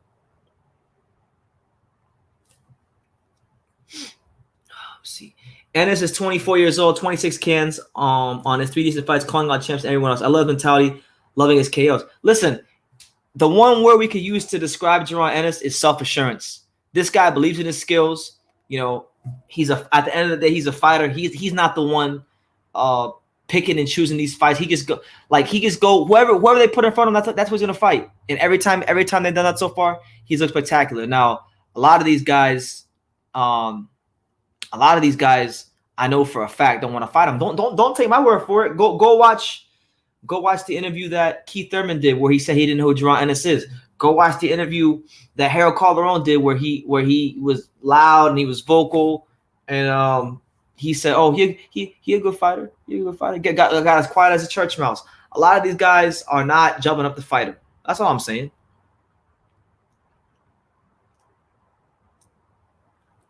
Have Boots fight with Ortiz if he's so tough. I would love that fight, because I already know how it's going to play out. He's going to beat the brakes off of Virgil Ortiz. Virgil don't want that. No, Virgil will want that, but Golden Boy won't want it, because that'll derail a lot of plans quick. That's not what they want to do. Business-wise, they're not gonna do that fight. But you know, there's good fighters out there for Boots. Jaron Ennis aimed with PBC officially. Al Hammond don't want to give his fighters Ennis unless he has him with him. Exactly. A lot of you guys got to look at the political side of boxing, and Pyro is 100%, 1,000% right. Jaron Ennis is not officially with Al Hammond. He works for Al Hammond. They have a working relationship, but he's not formally signed to Al and or PBC. So he'll get the exposure. He'll be used for the platform. But unless Al has him in his grasp to fight these guys, to keep the money in house, he's not gonna get these fights. Now, maybe Virgil Ortiz steps up to the plate. Maybe somebody else steps up to the plate that's not on our radar. That's good. But until then, all we can do is just enjoy the superb, sublime boxing skills of Jaron Ennis. And I'm gonna be there. I'm gonna be there. I'm gonna be dripped out. You know, it's gonna be fun. It's gonna be a lot of fun. I can't wait. Ennis is a can specialist. He beats who he puts in front of him. I wouldn't call Dulorme a can. Dulorme's been at a good level in boxing. Wouldn't say he's elite, but he's not a bum either. Boots is at the point where he's high risk, low reward. I don't see, like, if you're a champion, I can see why you're saying he's low reward. But if you're like a contender, right? If you're someone in the top 10, top 15, there's no way you could say he's high risk, low reward, because he's literally a top 5 ranked fighter in 3 of the 4 sanctioning bodies, and in the one sanctioning body where he's not top 5, he's 6th. So you can't say he's low reward if you're a prospect. Now, if you're a champion, okay, definitely you can say that he is high risk, low reward. But if you're a freaking prospect, contender, undefeated, come on, man, you gotta fight Jaron Ennis. It makes too much sense. Shout out to my boy John again with the $4.99 super chat. Who you got tonight in Zepeda versus Vargas? I fear Zepeda, but I love Vargas' confidence, man. It's a good fight, man. I love this fight for so many reasons, because this is a fight where both these fighters have a lot to prove. Both these fighters got a whole lot to prove. You know, Vargas is a fighter that, although he's a good, you know, young fighter, people question just how good he is. And you know, he doesn't punch the hardest, so people have questions about that. How will his power translate in the big fights? Zepeda is a guy that on his best nights has hung with the best 140-pounders in the world, like Jose Ramirez. Some people thought he beat Ramirez. He's someone that, apart from Josh Taylor or Prograis or Ramirez or anybody who's already been champion or Postal, aside from them guys, he might be the best 40-pounder in the world. You know what I'm saying? Or in the top 3 best 40-pounders in the world that haven't won a title or aren't champions right now. So with that being said, it's a good fight. I go back and forth this fight. At first, I was picking Zepeda, but as I've thought about it more, I'm starting to have questions about like Zepeda's how shot-borne is he? How much wear and tear is there on the body? Because he didn't really get hit too much against Hank Lundy, but he still had a camp for Hank Lundy, so that's wear and tear. He still had the Baranchek fight, so it's an interesting fight. I'm gonna go. I don't know. I was picking, like, early in the week. I was talking to my boy Angelo Lee about this. Me and him talk a lot about boxing, and literally, I told him Zepeda at first, but now as the fight's getting closer, I don't know. Vargas is starting to maybe a believer. So I'm gonna go with Vargas by majority decision. I'm gonna go with post fight Vargas by majority decision. But it's a good fight. I'm not gonna see it live because I'll be at the Boots Ennis fight, but I'm gonna check it out. And after I get back from the Boots Ennis fight, whenever that is, I will go live, just like we're going live right now. Shout out to my guy Chef Fred with the $10 super chat. We appreciate you, champ. He says Boots is a candy man at welterweight, and everyone knows it. Size, speed, agility, reflexes, and power. Say Jaron Ennis in a room full of welterweights, and you will be able to hear a rat peeing on cotton. Man, I love the analogy. I never heard that one. I'm gonna have to definitely say that one. A rat peeing on cotton. That's different. Yeah, look, man. Boots has got all the tools. I mean, I'm gonna put it to y'all like this. For those of you who play video games, right? For those of you who play video games, right? For anybody out there that plays NBA 2K or FIFA or MLB The Show or whatever sports game you might play, you know, Fight Night, ESBC, whatever sports game you want to play. When you forget his name for a second. We're just gonna remove the fact that his name is Jaron Ennis. If you were to create a boxer, right? If you were to go into the lab and create a boxer, it would literally be Jaron Ennis, because you would want a boxer with all the speed. You would want a boxer with crazy defense. You'd want a boxer who could switch hit. You'd want a boxer who's got unreal power and finishing abilities. I mean, this guy is the total package. And the best part about it all, I'm going to tell you guys the best part about Jaron Ennis, because this oftentimes gets overshadowed by the fact that he's such a skilled fighter. It's his attitude, it's the maturity, it's how well-grounded he is. Jaron Ennis, when I watch him fight, or when I watch him speak, he gives me the impression of a fighter who doesn't really care much for doing interviews. He'll give them, and he'll be gracious with his time. He's humble about it. But at the end of the day, he just wants to box. He's one of these fighters that was a coach's son. He's one of these fighters that before he could talk, he had the boxing gloves on in the gym. He's a true boxing lifer. And Jaron Ennis is someone that was born – he was made to be a fighter. And a lot of these guys were taught to be fighters. He was made to be a fighter. And there's a difference, you know? So with that being said, you know, Jaron Ennis he's literally a created character in a video game. He is. I know people are saying like it's premature, and listen, it might be, but look, I had that solid conviction. You know, I had the same solid conviction I had about Josh Taylor when I saw him coming up as a fighter is the same solid conviction I had when I seen Josh Taylor, Sinisa Estrada, Tyson Fury, just people like that, people that I was high on from the start, you know, and they've all those fighters I named have gone on to do unbelievable things. You see, because you guys live believable lives and you've accomplished believable things, you know. But see, when I set out on this journey, I set out to accomplish unbelievable things, to live a unbelievable life. Put Caleb Plant on that list. I'm quoting Caleb Plant for those of you who don't know, but put Caleb Plant on that list of fighters that I always believed in and had a high opinion of from the start of their career, from the infancy stages of their career. And it's the same with Boots. So yeah, if any of these welterweights feel some type of way about the hype, about the praise, about just all the positive media that's being done about Jaron Ennis, if you want to pop that hype, stop the hype train before it gets going, then sign the damn contract. Sign some damn contracts. You got freaking Sean Porter and Keith Thurman and Harold Calderon and all kinds of different welterweights at different levels of boxing that don't want to fight him. It's ridiculous. You know what I'm saying? But thank you for the super chat, champ. I really appreciate you. Dundada says we haven't seen enough though. He hasn't been battle tested, and we see certain styles giving problems to amateurs. You're right. I believe, if I'm not mistaken, Gary Antoine Russell beat him in the amateurs, and that's another. Hey, you know what? That's another fighter right there that maybe I haven't talked about enough. Hell of a fighter. Gary Antoine Russell's a monster. He fought that dude that Broner fought, Giovanni Santiago. And we know Broner struggled with Santiago, but when he got in there with Gary Antoine Russell, oh my God. Gary Antoine Russell looked like the truth. Man, he'll be someone to be reckoned with. I want to see El Chinito be roster mates with Sinisa Estrada. You want to see Angelo Leo sign with her Golden Boy? Well, let's see if Al Heyman can make the fights for him that he needs, you know?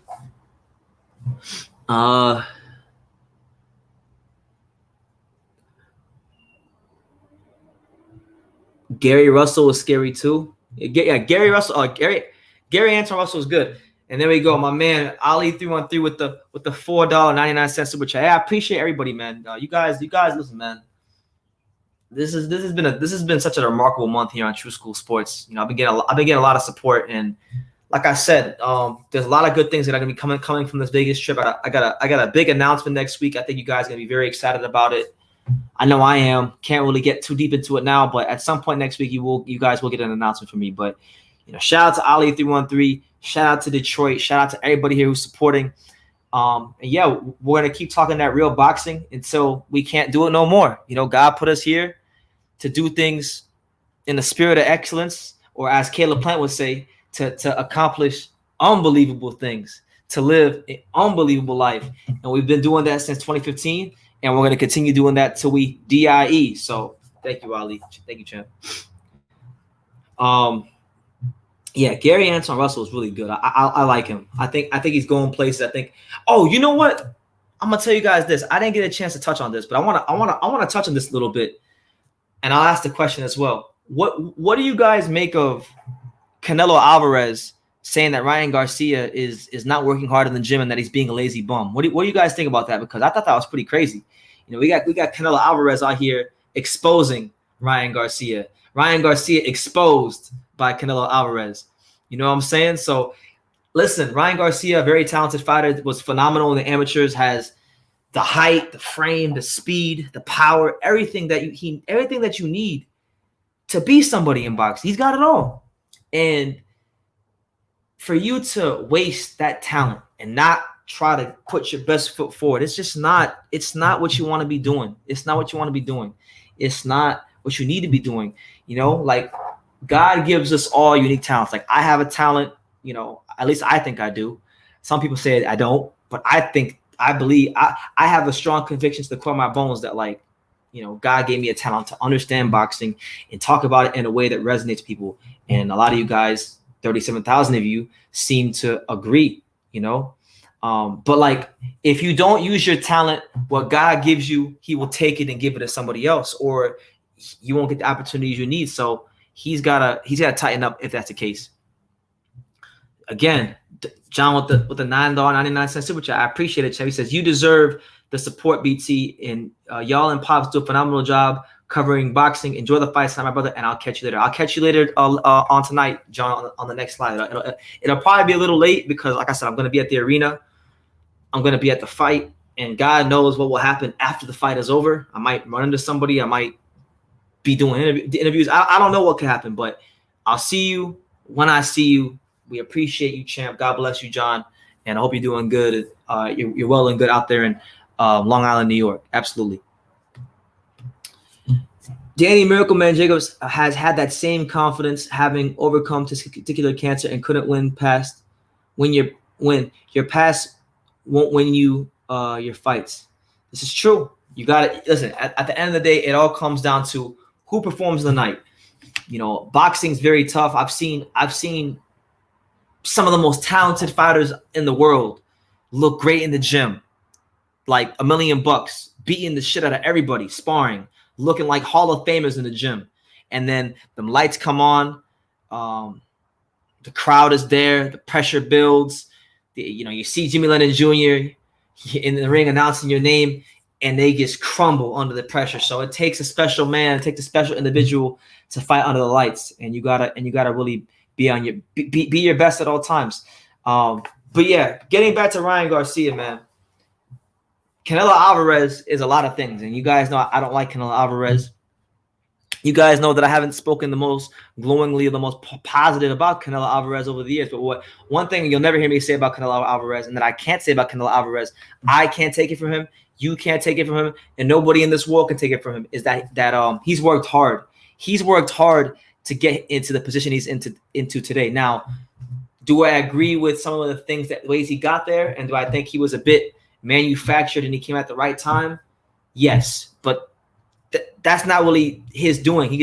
God blessed him to come into boxing at the right time, and Golden Boy really felt the need to invest into him, and it is what it is. But he worked hard. We can't question the work ethic of Canelo Alvarez. Any fighter that gets to that level and stays at that level for that long, we can't question how hard they work. So if he's saying that Ryan Garcia is a lazy bum, pretty much, then I believe him. I believe Canelo.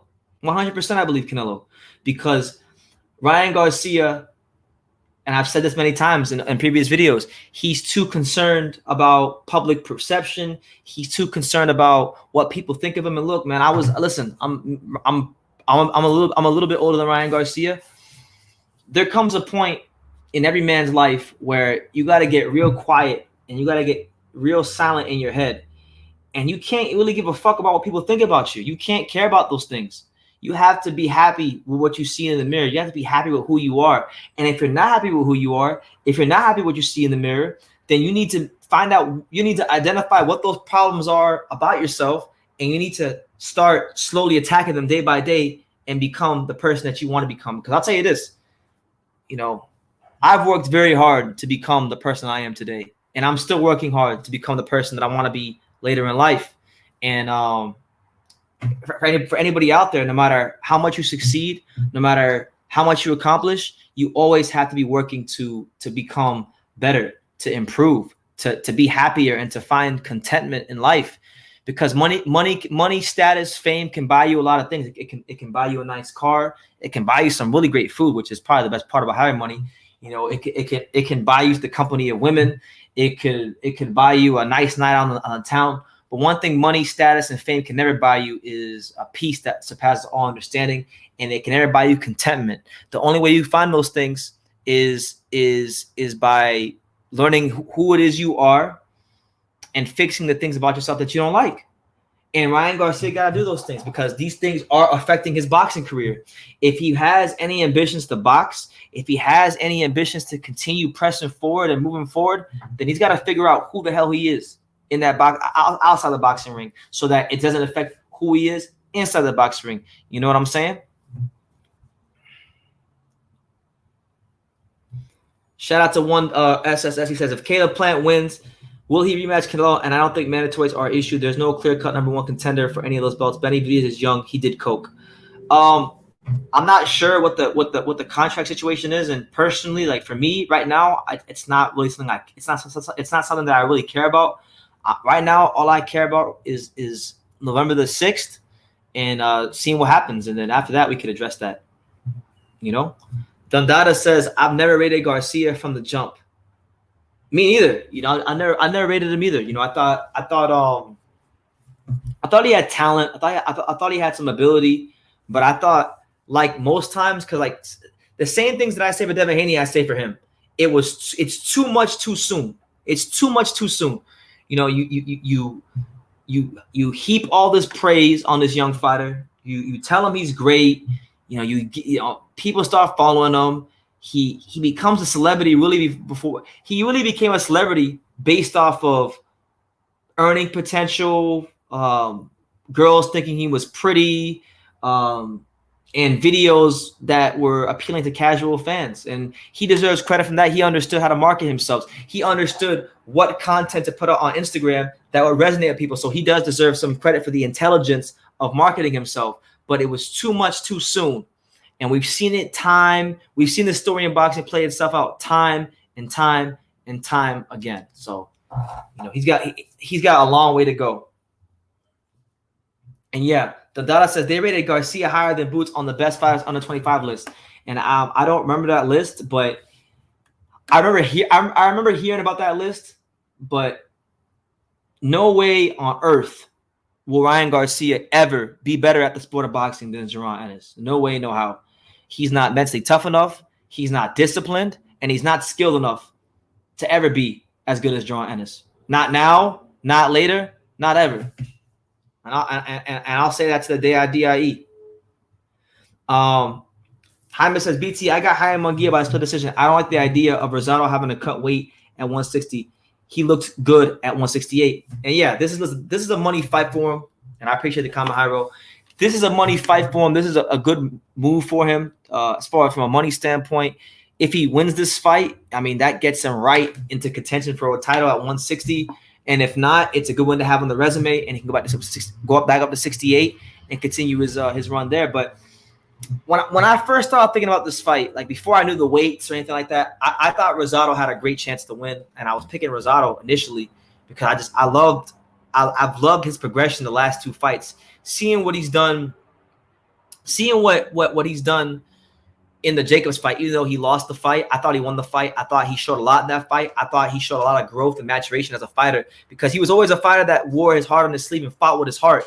Right? He's fought with his heart. He's not fought with his mind. But this was the fight. This was a fight against Jacobs where he fought with his mind, and he outboxed Jacobs, and they didn't give it to him. So it is what it is there. But then he came back the next fight, takes on Melakuziev, who a lot of people were rating highly, flattens him. So he's shown great maturation in his career, and I love the spaces in his career. But I really think, as much as I'm not like a big Munguia fan anymore, if we look at what Munguia has actually went ahead and did. If you look at what Munguia has actually went ahead and did since he fought at 154, if you just look at specifically what Munguia has done as a 60-pounder, okay, as a 60-pounder, his first fight at 60 was against Gary O'Sullivan. Folded Gary O'Sullivan in 11 rounds, stopped him. Followed it up with, in my opinion, what was the best performance of his career. He fought Toriano Johnson, stopped him in 6 rounds, got him up out of there. Then he fought Kamil Schmerta, stopped him. And Schmerta was a ranked fighter, not a tailor-made opponent. I'm not gonna act like he was this great win, but ranked fighter, light punching fighter, coming off a loss against Golovkin, or whatever win. But the Toriano Johnson performance, how dominant he was in that fight, kind of gave me an indicator as to what kind of fighter Munguia could be at 60. And I feel like at 60, he's a lot stronger. He can throw more punches. He can be more of the fighter that he's supposed to be. Because Munguia is a great offensive fighter. He throws good body shots. He punishes people when he lets his hands go. And I feel like at 60, his punch output is going to be a lot higher because he's not going to be weight drained. He's not going to be sluggish. Rosado, on the other hand, will be a bit weight drained. He might be a little sluggish. And I feel like in this kind of a fight, that's all the difference. So my initial pick was Rosado at first, but as I thought about it more, I think Munguia is gonna get him out of there, beat him. But I'm rooting for Rosado, man, because Rosado has went through a lot in his career. Rosado is a true warrior of the sport, truly a throwback Philadelphia fighter in every sense of the word. And I love everything he represents about boxing. He's probably one of my favorite fighters of this era. Don't talk about him enough, but he's one of my favorite fighters of this era because of that fighting spirit he has and that never back down attitude. Always gives it his all. Black Wolverine says, neither is Haney. Haney's a hype job until proven otherwise. I'm not impressed. And I agree with you. I've said for a long time, you go check my resume. Go check my receipts. Go check out what I've said about these guys in the past. I've always said Ryan Garcia and Devin Haney should fight each other because they're both hype jobs and they both need each other. They're both hype jobs who both got too much credit for shit they haven't done in boxing in the professional level. They were both good amateurs. They were both accomplished amateurs. They're both skilled amateurs, but they have done fuck all in the professional ranks in comparison to Teofimo Lopez. Because I've always said of these young fighters, between Tank, Ryan, Devin, Teo, and Shakur Stevenson, the two fighters that were the best of that bunch. And I was saying this before Shakur had this big win. I was saying this before Teo was undisputed. Okay, it's always been Teo and Shakur, and it still is Teo and Shakur. So that's what it is. Shout out to my guy Christian Lewis. He says, "How's it going, BT? The live streams have been great.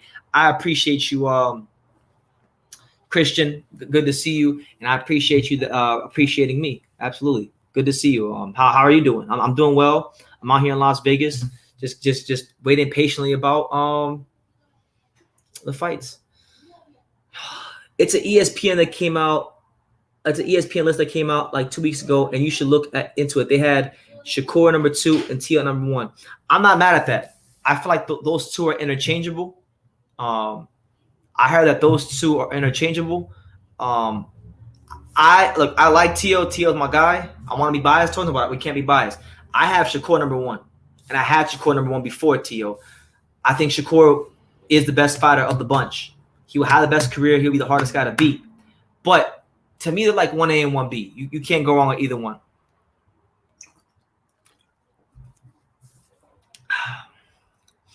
Devin Haney, who is scared to lose his belt to have a rematch clause, he said that even if he moves to 140, he will ask the WBC if he can keep his belt.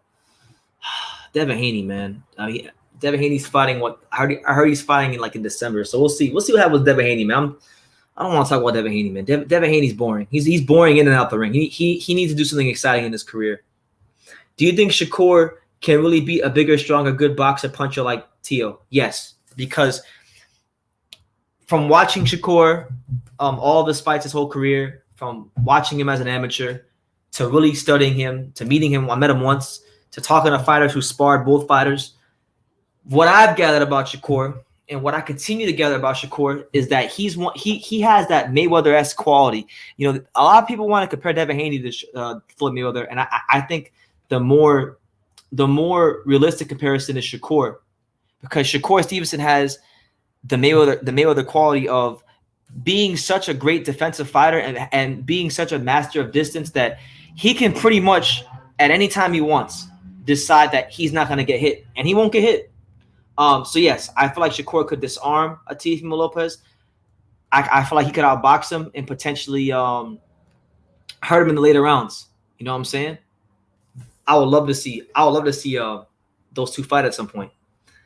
Haney has almost 30 fights and has shown nothing special in the professional ranks, and the Mayweather comparisons are laughable. It's the most laughable thing in the history of boxing. It's one of the most laughable things. Devin Haney is one of the most overrated fighters in the sport, and I've told everybody for the longest time, don't ever compare this guy to Floyd.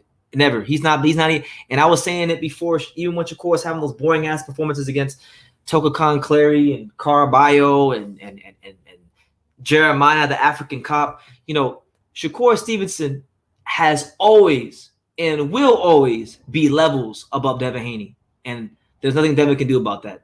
You know, Devin Haney is not anywhere in the same solar system as Floyd. Now, he may have hung out in the same gym as Floyd. There may have been a couple of videos where Floyd was giving him pointers, but make no mistakes, make no ifs, ands, buts about it. Let there be no confusion. Let there be no qualms. Devin Haney is not the next Floyd Mayweather.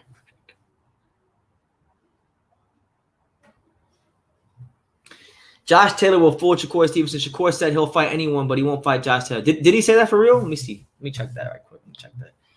Did he really say that? Because I don't remember him saying that. But, man, if he said that, if he really said that, man. What I can say is this. I typed in Josh Taylor, Shakur Stevenson on Twitter, and Shakur Stevenson said Josh Taylor could fucking fight. So he's a big fan of Josh Taylor. You know, he recognizes that Josh Taylor is nothing to mess with. That Josh Taylor's the truth and nothing but the truth. And look, man, that's the litmus test for everybody. If you want to know how good you are, if you want to know if you're really that guy around 135, 140, you know who to come see. You know who the big dog is. You know who it is. That's Josh Taylor. So if you're Devin Haney, if you're Shakur, if you're Tio, if you're Ryan Garcia, if you're Regis Prograis again, if you're whoever, Lindolfo Delgado, if you want it, you can get it too. You know, anybody at 140 who want to get it, you know who to come see, and that's Josh Taylor. I know Shakur can't fight like Tio did Herring because Tio was actually going to throw back and exchange. He won't, but that's the exciting part about that fight. Shakur will actually have to go dig into the toolbox and really, he'll have to show something new to beat a guy like Josh Taylor. One SSS says, I'm glad you don't talk about Jake Paul, the boxer, no more. I think he got exposed. I heard the no knockout clause is real. Listen, man, nothing will surprise me in boxing these days. What I can say is this. We live in a really fucked up part. We're in a really fucked up space in boxing when Jake Paul is more active than some of my favorite boxers. It's a crazy world we're living in. Jake Paul is more active than some of my favorite boxers. Now, for those of you who don't know, Jake Paul announced yesterday that he's going to be fighting Tommy Fury. Save the date, December the 18th. Now, I don't talk about Jake Paul as much anymore because I'm kind of like I like Jake Paul. I still think he's good for boxing in some ways, but I kind of want these. Well, you know what? I can't really say this is an exhibition because it's not an exhibition. He's fighting Tommy Fury, who's an actual professional fighter who's been active, who's been on professional boxing cards. So what am I talking about? Yo, Jake Paul, he back. He's coming. Jake Paul coming. The face of boxing. He here, man. But I'm not really focused on Jake Paul right now because we got so much coming up in boxing that to be excited about. We got boxing. We got two great cards on. We got Canelo Plant next week. We got Luis Melendez versus Thomas Matisse on Friday next week. We got who else? We got a lot of fights coming up. We got who else? Crawford Porter, Munguia Rosado, Benavidez versus Kyron Davis, which is whatever. But we got that fight. We still got boxing, so we'll worry about Jake Paul when we get to Jake Paul. But I'm gonna talk about him, but I'm not as excited about it as I used to be because after I saw what happened to Evander Holyfield, I want these exhibitions to just kind of simmer down and stop. I don't want to see nothing like that ever again. Clarissa Shields set herself up to get dragged by Jake Paul. She complained that she doesn't get paydays, and then this is the guy that can give her her biggest payday. Well, look, this goes back to what I said earlier about the girls that were accusing Rolly. You know, women are, I don't want to say all women, but no, all women are emotional. Women were born to be emotional. That can't be refuted. That is a fact. They are emotional beings, and they'll be the first to tell. Any honest woman will tell you that they're emotional beings. You know, if you ever hear a woman talk, they always say, "Oh, I feel." They don't talk about what's reality most of the time. They can talk about feelings. So with that being said, yeah, she set herself up, and I don't really feel bad for her. She's gonna go through it emotionally because she's gonna get trolled. You know, you can't sit here and talk about we deserve equal time, equal pay, equal TV time, this, that, and the third, and then you let your pride get in the way, and you start flapping your gums, and you start saying, "Oh, well, I'm not gonna fight on a Jake Paul undercard because I'm a real fighter. Don't disrespect me." But you know, Amanda Serrano's a real fighter. She's a hell of a real fighter. She's an 8th division world champion or 7th division world champion. My bad, 7th division world champion. A legend in women's boxing and a legend in Puerto Rican boxing. She's a fucking real fighter, and she fought on the card, and she made good money doing it. She made like what, $300,000, $400,000, great money, and I'm sure you would love that money. But you let your pride get in the way. You can't listen. Let this be a lesson to everybody. You can't let your pride get in the way of things in life. You gotta humble yourself. You know, the good book says, hey, he who humbles himself will be exalted. So humble yourself and keep your feet on the ground. Now, shout out to my boy Tashi Sengpo. He says, BT, you are a great soul. You talk a lot of spit. You got a lot of sense. Godspeed to a great future for yourself. Thank you, man. You know, look, man, listen. Let me tell you guys something about myself. You know, I grew up in a very urban environment. I wouldn't say I lived in the ghetto, but I lived about half of, you know, if I go straight up the street and cross the tracks, I'm right in the ghetto. So I live pretty close to the ghetto. I don't come from like the greatest background. You know, I went to a school that was a bit rough when I was a kid, when I was a younger man. So, you know, I came from an environment where it's very cool to be ignorant, and I didn't want to be ignorant growing up as a kid. So I always, as a kid, you know, when I was reading, when I was younger, I used to always read a lot. I would always practice pronouncing words properly. And you know, you can still be from a hard background and still be educated. Just because you're from the trenches or you're from the ghetto or you don't got to be an ignorant fool. You can talk sense and you can talk properly. I think I do. I agree with you. I think I do got a great future for myself. I've worked very hard, and I'm gonna continue working very hard. And I love when people like you make comments like this because it just gives me more fuel to keep going. You know, so I appreciate you, Tashi, and God bless to you. God bless to you wherever you're at in the world. Take care. Shakur is no Pernell, Mayweather, or any of those type of fighters. Well, we'll see. He don't really get hit too much, so we'll see as he steps it up. Victor Bada says AJ has the best resume and jab in boxing right now. Puts perspective on his name.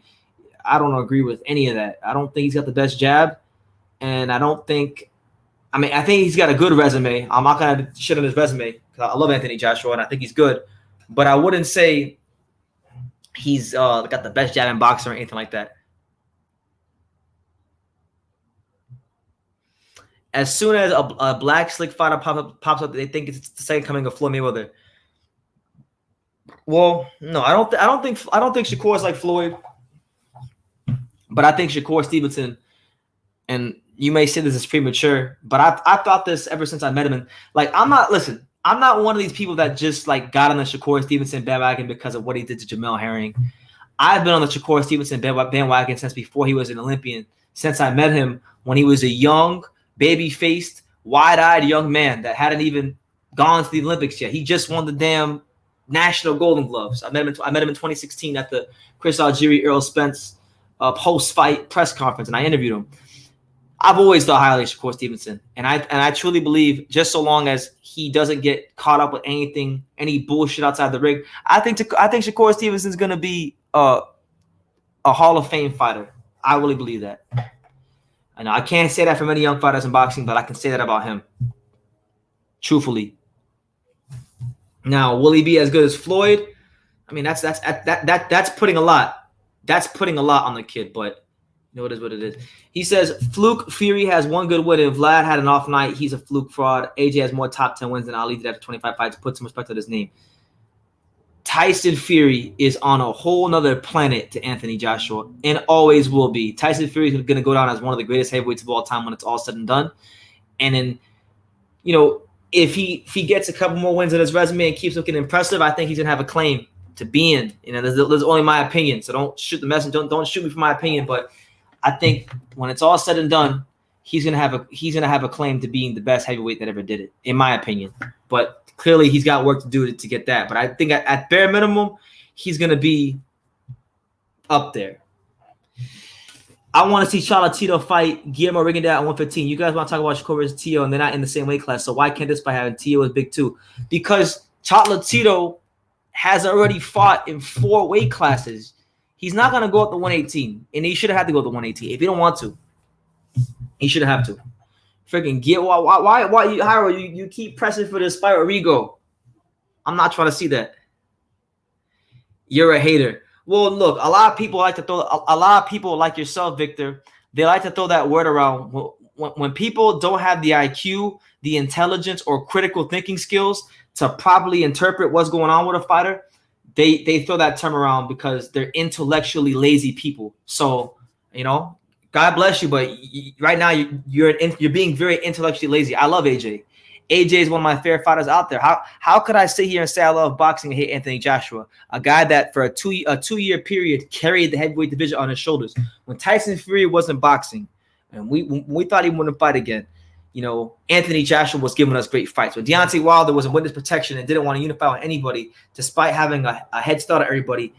You know, Anthony Joshua was the one carrying this division. So I'm definitely no hater of Anthony Joshua. I love Anthony Joshua. And, you know, all the best to him. You know, I'm very interested to see how he comes back for this rematch with Usyk. You know, I did listen to the interview with Coogan, and I truthfully think that Anthony Joshua is a very confused individual. And the way he's sounding in these interviews, I thought he's gonna get his shit pushed back in the rematch. Just being honest. But I wish him the best. God bless him. You know. Now, Dundada says BTC resume doesn't matter if I remember correctly. It doesn't. When it comes to who's gonna win a fight, it don't mean nothing. It doesn't. Now, if you want to judge like where a fighter falls on the all-time fighters list, then obviously you're going to use resume. But if we're talking about, well, Anthony Joshua beat more top 10 contenders than Fury, so that's why he's going to beat Fury, it has no bearing on the outcome of the fight. There isn't enough good heavyweights for Fury to be the GOAT. You're wrong. You're definitely wrong. There's still Usyk, who's a great fighter. There's still Usyk. There's still Joshua. There's still Dillian White. There's still Joe Joyce. There's still Hrgovic. There's plenty of heavyweights out there for him. What are you talking about?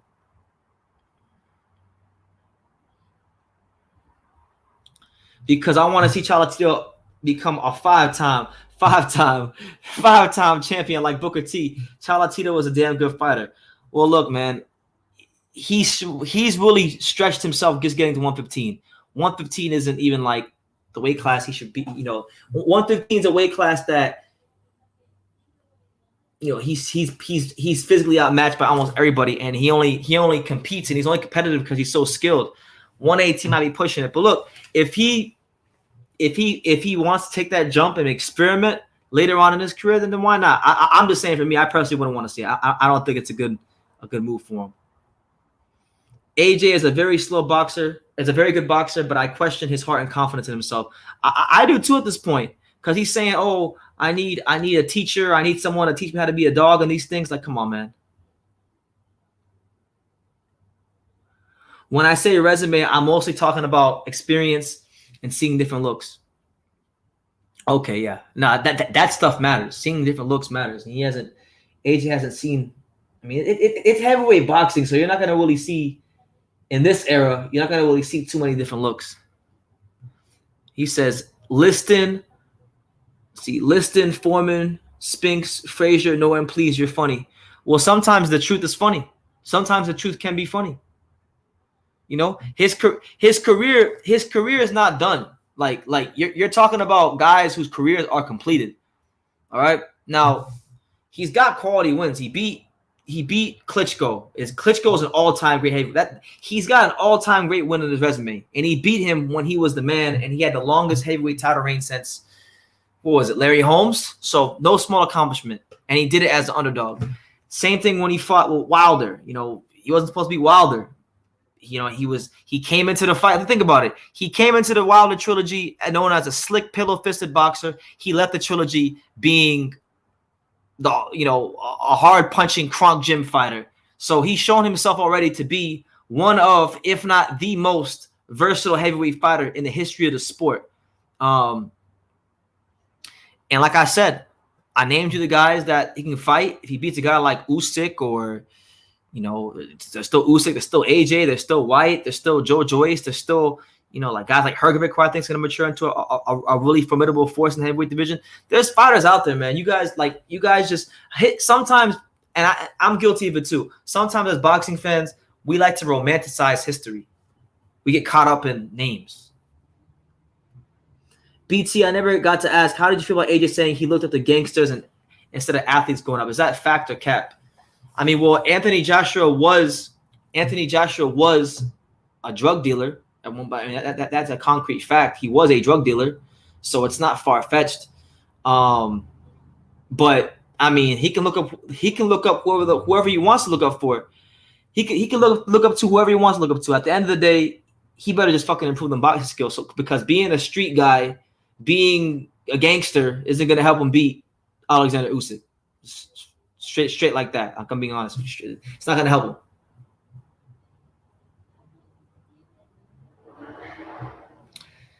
He beat one Hall of Famer. Am I right or am I wrong? You're right. He beat one Hall of Famer, but he's got other quality wins. He can't control the era he fought in, but what he can control is the guys he's beating. Larry Holmes. A lot of people like to say. I've heard people say Larry Holmes is the greatest heavyweight. I've heard a lot of people say. There's actually been multiple people I've heard say Larry Holmes is the greatest heavyweight of all time, and then people say, "Oh, well, no, because he didn't fight these people, but he wasn't in those eras." You know, but. If somebody says Larry Holmes is the best heavyweight of all time, I'm not going to say they're crazy. I mean, how many he beat a lot of Hall of Famers. He fought in a great era of heavyweights. Muhammad Ali. But listen, I'm gonna make this one comment, but I'm not gonna talk too much about it because I talked about enough on another life. Muhammad Ali, as great as he was, people overrate. He's overrated, bro. He's an overrated heavyweight. Everybody always talks about, like, yeah, he beat this guy, he beat that guy. Truthfully, it's debatable whether he even won the Ken Norton trilogy because he lost one of the fights on paper, and then he got a gift in the other. He got a gift against Jimmy Ellis. He went life and death with Doug Jones, and a lot of people thought he lost to Doug Jones. It was a good fight, though. Like, Muhammad Ali was a great heavyweight, an all-time great heavyweight, arguably the greatest heavyweight. But, I mean, come on, man. Larry Holmes and Lennox Lewis are top 10. Absolutely. I'm done with this guy. Be done. Be done. Be done. I don't care who's done. Be done. I don't think Ali is overrated, but he definitely had his faults. Well, that too. I mean, like, everybody wants, like, ever since he died, he became this demigod, and you can't really, like, properly interpret his resume, because if you don't say Muhammad Ali is the greatest heavyweight of all time, then you know, you're looked at to be, you know, you don't know shit about boxing. Man got outboxed by Jimmy. Freaking got a gift decision against Jimmy Ellis, and you over here saying that it's crazy that anybody else could be greater than Muhammad Ali. But then they say, oh, well, he didn't have years of his prime because he sat out because of the war thing. Well, that's something that has nothing to do with boxing. Like, that has nothing to do with what goes on in the ring. All we can judge Muhammad Ali on is who he fought in the ring and his performances and how his career actually played out. That's like in basketball, right? In basketball, they say, oh, what's his name? They say, Michael Jordan could have won 8 rings if he didn't go play baseball. Well, he didn't play. He didn't play in in some of those years in the middle of the 90s. So guess what? He didn't win 8 rings. We can't do that. Oh, if Shaq and Kobe would have stayed together, they could have won 5 or 6 rings. So Michael Jordan is not the GOAT either. Let's go. It's LeBron. LeBron not top 5. Listen, LeBron is barely, if at all, a top 5 player in NBA history. If anybody really knows the basketball, LeBron is maybe top 5. You can't choke. You can't choke as much as he choked in the playoffs, like as routinely as he choked in the playoffs, and then say he's better than Jordan. No way. I would say I got Jordan 1. You know, I would have Magic, Kareem over LeBron. I definitely have Tim Duncan over LeBron. LeBron is like, I would say at the highest, LeBron is like the 8th or 9th best player. And I agree with this comment. LeBron is like barely a top 10 player. That's what I think. But I agree. Like, I'm not shitting on Ali. I love Ali. I got a great respect for Ali. You know, he trained in Miami. He made Fifth Street Gym what it is. He's part of that legacy. So I can't hate Ali, but like, he's a great heavyweight. He's definitely a top 5 heavyweight all time. I just think sometimes people make him a demigod. Maybe I'm wrong. I won't say he's overrated, but I'll say that sometimes it's hard to talk to people about Muhammad Ali because of the fact that he, you know, stuff he did outside the ring, and he gets a lot of praise and adoration for that. So it affects people's perception of what he did in the boxing ring. But he had a great career. We can't take that from him. He beat George Foreman when George Foreman was like, you know, George Foreman. That's a great win. He beat Joe Frazier. He was involved in some of the greatest heavyweight fights ever. So I can't hate on Ali. LeBron ain't no killer. Anybody who knows basketball knows LeBron ain't no killer. I'm glad we got people talking sense. We fantasize past fighters, but we are also prisoners of the moment and call greatness prematurely. Yeah, I think I'm guilty of that, and a lot of boxing fans are guilty of that. So it goes both ways. I agree with that. The Miami-Dallas finals that LeBron gave away eliminated him from the GOAT talk forever. Yeah, just on that alone, like that finals. Another finals that people tend to forget was the finals when the Heat played the Spurs in that second final. Because you guys remember the Heat played the Spurs once when LeBron was on the Heat. The Heat beat the Spurs because of the Ray Allen hit the shot or whatever. But the following year, the Spurs came back and played the Heat in the finals, and they beat the Heat by an average points per game margin of 14 points per game in the NBA Finals, the highest in NBA Finals history. So LeBron got his ass whooped in the finals worse than anybody's ever got whooped in history. Then he ran to Cleveland when things got hot for him in Miami. He ducked trying to, you know, make things right in Miami to go to Cleveland because it was a good public relations move and it would save his brand, because remember, he lost a lot of fans when he made the decision. Man, we might have to do a basketball lot. One of these days, like when there's nothing going on in boxing, we might just got to do a whole basketball live, because I always come here, and we always want to talk about basketball at some point in time. Yeah, anybody who watched that finals knows for a fact Jason Terry outplayed LeBron in that finals. Man, you had fucking Deshaun Stevenson hitting 3-pointers, doing the John Cena "you can't see me" after every time he hit a 3-pointer. Embarrassing the Heat. I don't want to hear about LeBron. LeBron is more overrated in basketball than Canelo Alvarez is in boxing. It's ridiculous. Have you seen Caleb Plant at City Athletic Gym? You got to get him before he becomes Hollywood BT. I didn't see him the day I went there. I just saw Rolly, but I'm gonna see him during fight week. Don't you worry about that. Don't you worry. I can confirm that. We're gonna see him fight week. Don't you worry about that. To be fair, LeBron never had a real team. He had to bring other stars to help. That's false. In Cleveland, he didn't have a real team up until the last season he was in Cleveland. If you guys remember, the last season he was in Cleveland, they traded for Antoine Jameson, who was still a 20-point per game player, borderline all-star, still a really good player. They had Ogauskas, they had Mo Williams, they had a good team around him. Obviously, it wasn't enough to beat Boston, but he had a team. He did have a real team. They won 66 games and were the number one team in the East.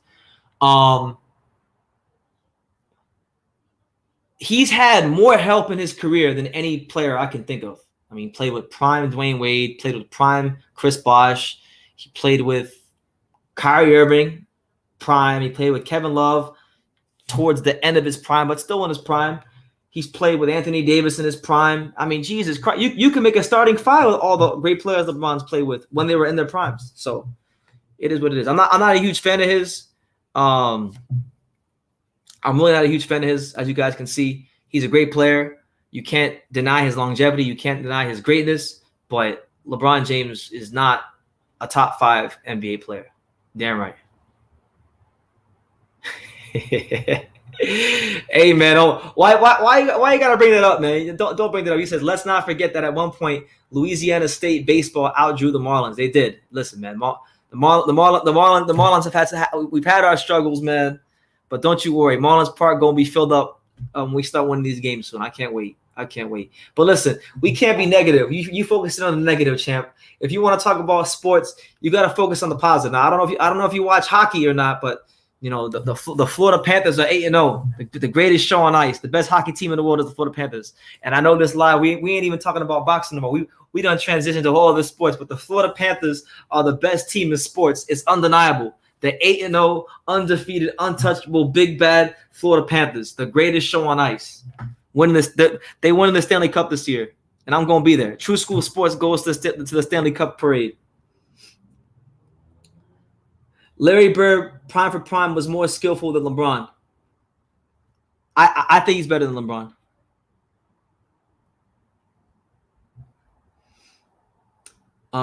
My favorite Marlins memory is when D. Gordon hit that incredibly emotional home run that proved that the only PED he needed was his dead teammate. Yeah, I never seen D. Gordon square a ball up like that in his whole life, and he just smashes the shit into the upper deck like on the first pitch. That was a great moment.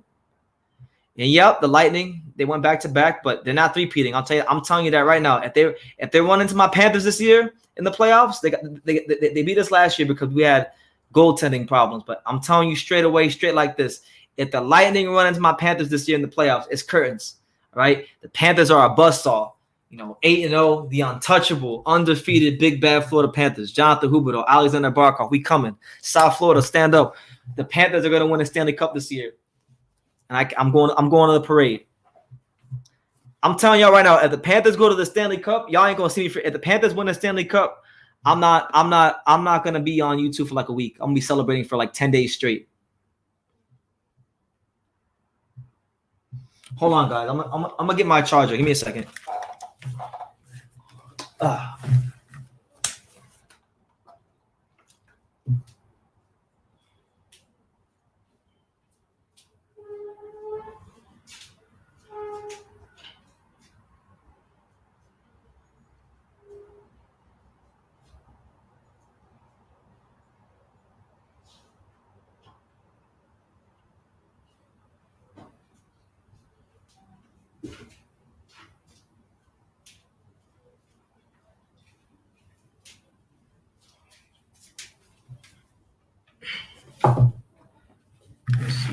Hold on, guys. Give me a second. I gotta move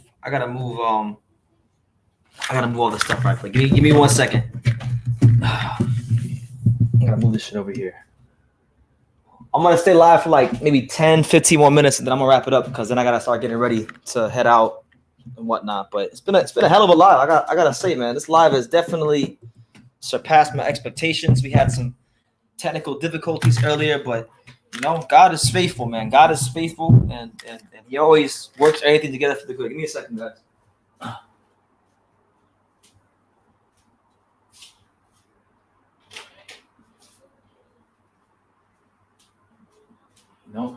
For those of you who really watch this channel, you may remember this is the same exact area where I went live for Josh Taylor versus Jose Ramirez. We had Angelo Leo on the live, and that was a lot of fun. And just so you guys know, if I haven't told you guys already, right? If I haven't told you guys already, I'll let you guys know again.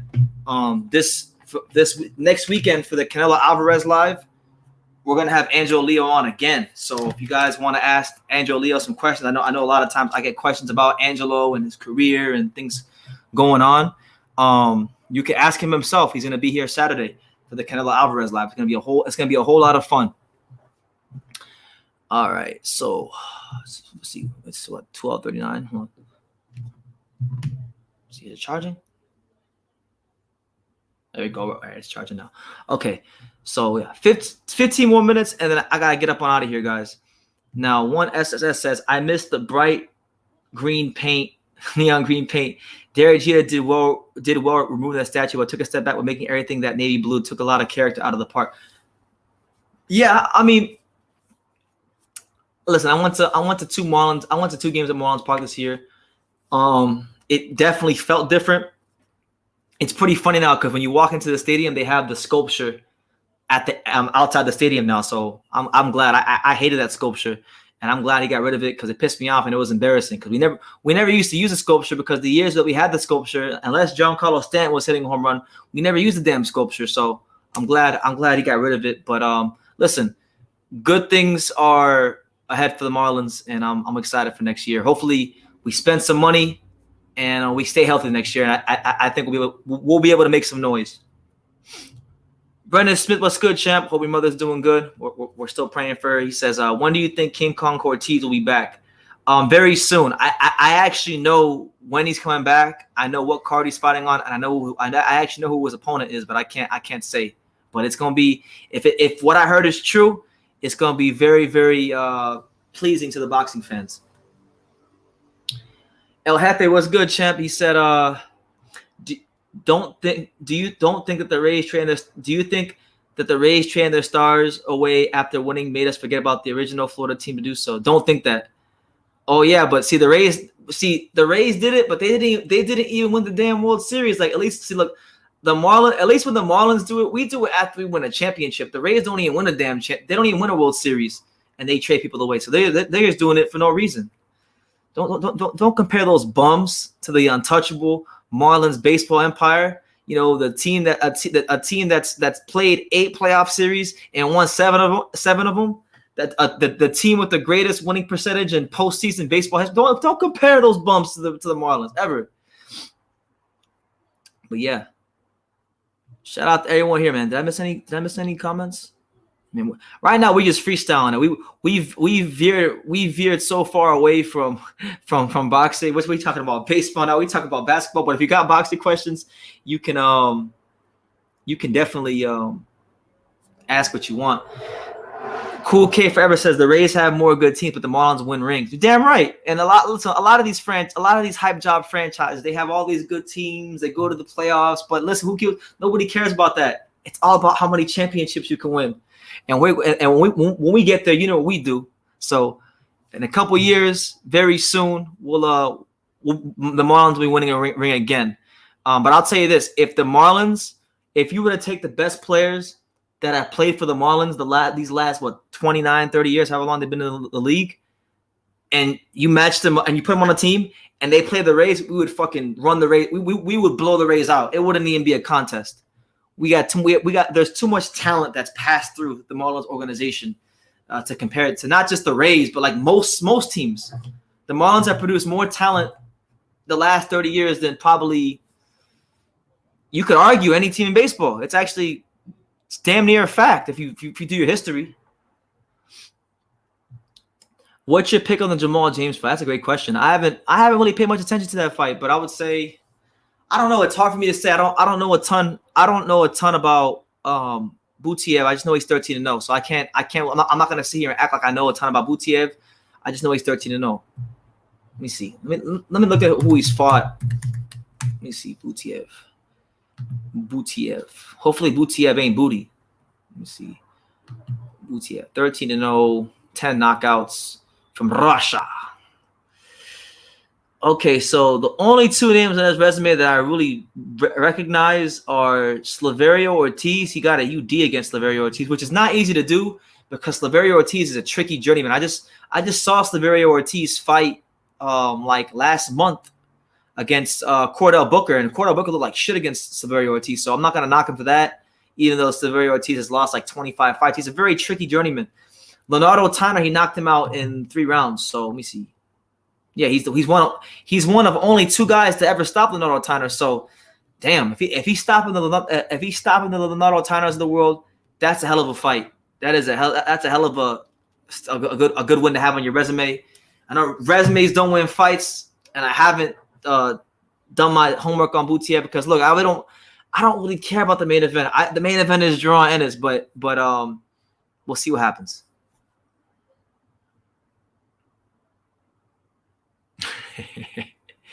Boots or Ortiz? I got Boots. I think it'd be a good fight, but I think Boots has too many tools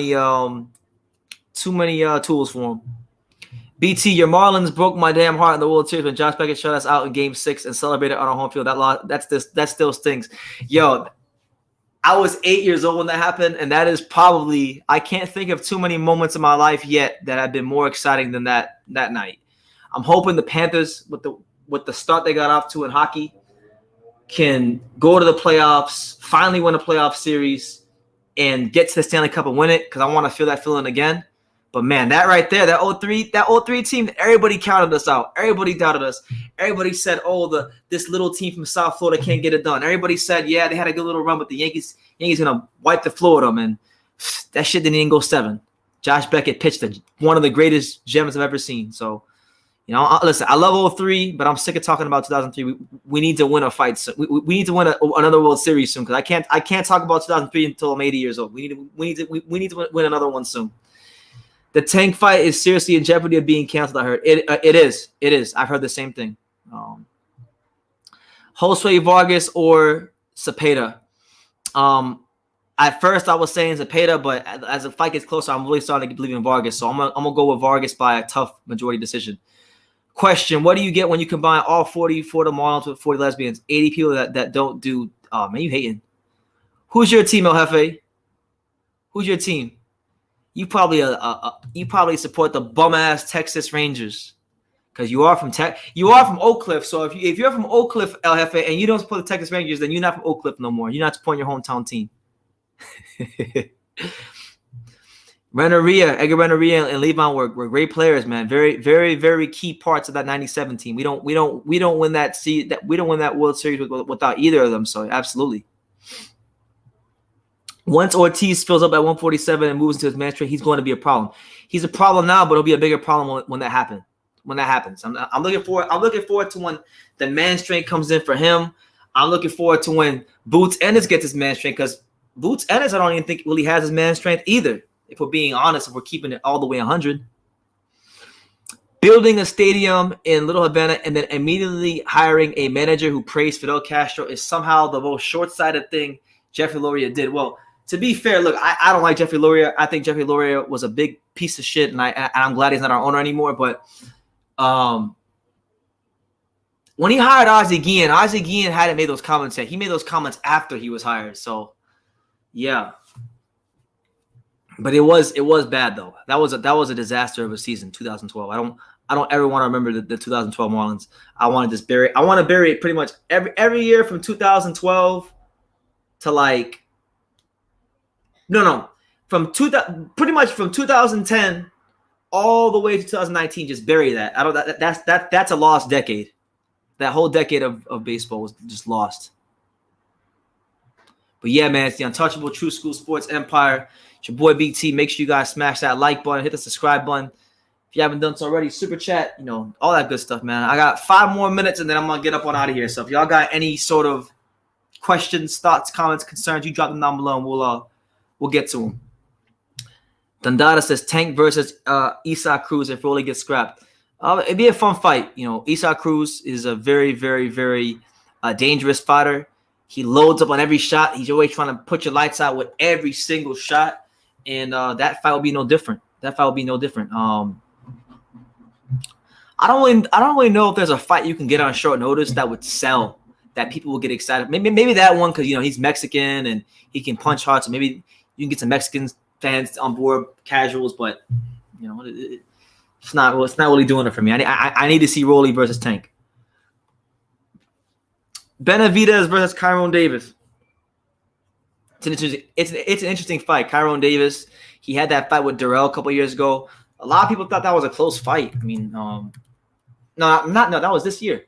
That was this year, right? A couple years ago. It feels like a couple years ago. No, Kyron Davis, a good fighter. You know, he's had a couple tough losses in his career. He had a draw with Durrell this year. Not a loss or a win. It was a draw. He lost to Patrick Day. RIP to Patrick Day. You know, a true warrior of the sport. You know, God bless him and may God rest his soul forever, and may God continue to comfort everyone who was affected by the loss of Patrick Day. In fact, I got one of my best friends in boxing was really close to Patrick Day, so I know what kind of individual that Patrick Day was, and I know how it affected people. But yeah, Kyron Davis is not a bad opponent to find on short notice. You know, Davis is a long fighter. He's got good reach. He's pushing about a 73-inch reach. Slightly less longer than Benavidez, so it'll be an interesting fight for as long as it lasts. Yeah, Patrick Day, man, great human being. I mean, I never met the man for myself, but like, you know, I know Chris Algieri pretty good. He's talked to me about Patrick Day before. Marcos Paz, he's talked to me about Patrick Day before. You know, I never met him, but he sounded like a great guy, and he impacted a lot of people on this earth in this short time here. So, you know, may God bless him and his whole family.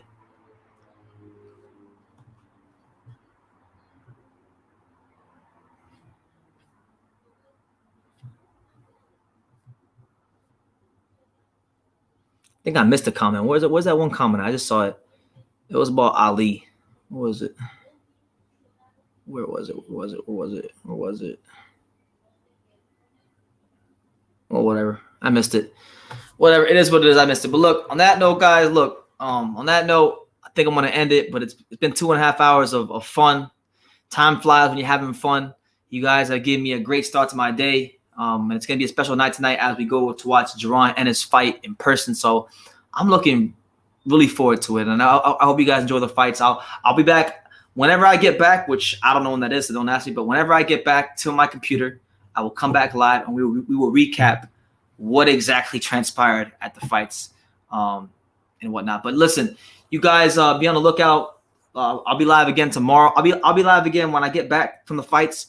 I'll be live again tomorrow at some point, and then what? And then after that, what? And then yeah, Monday back at it. There's gonna be interviews coming out. I got like 5 or 6 interviews I'm gonna drop next week. I got places to go, people to see. I got a big announcement sometime next week, so please look out for that. I'm not gonna give you guys any hints as to what it is, but there is a big announcement coming next week, and I think you guys will enjoy it. So yeah, that being said, you guys take care of yourself. Have a blessed day. Enjoy the fights, like I say in every single one of these videos. Yes, there's going to be a live. I will be back. Tonight after the fight. So please just be on the lookout. I will be here. But yeah, like I say in every single one of these videos, you can love me or you can hate me. But I'm just a kid from Dillian. So until next time, take care, guys.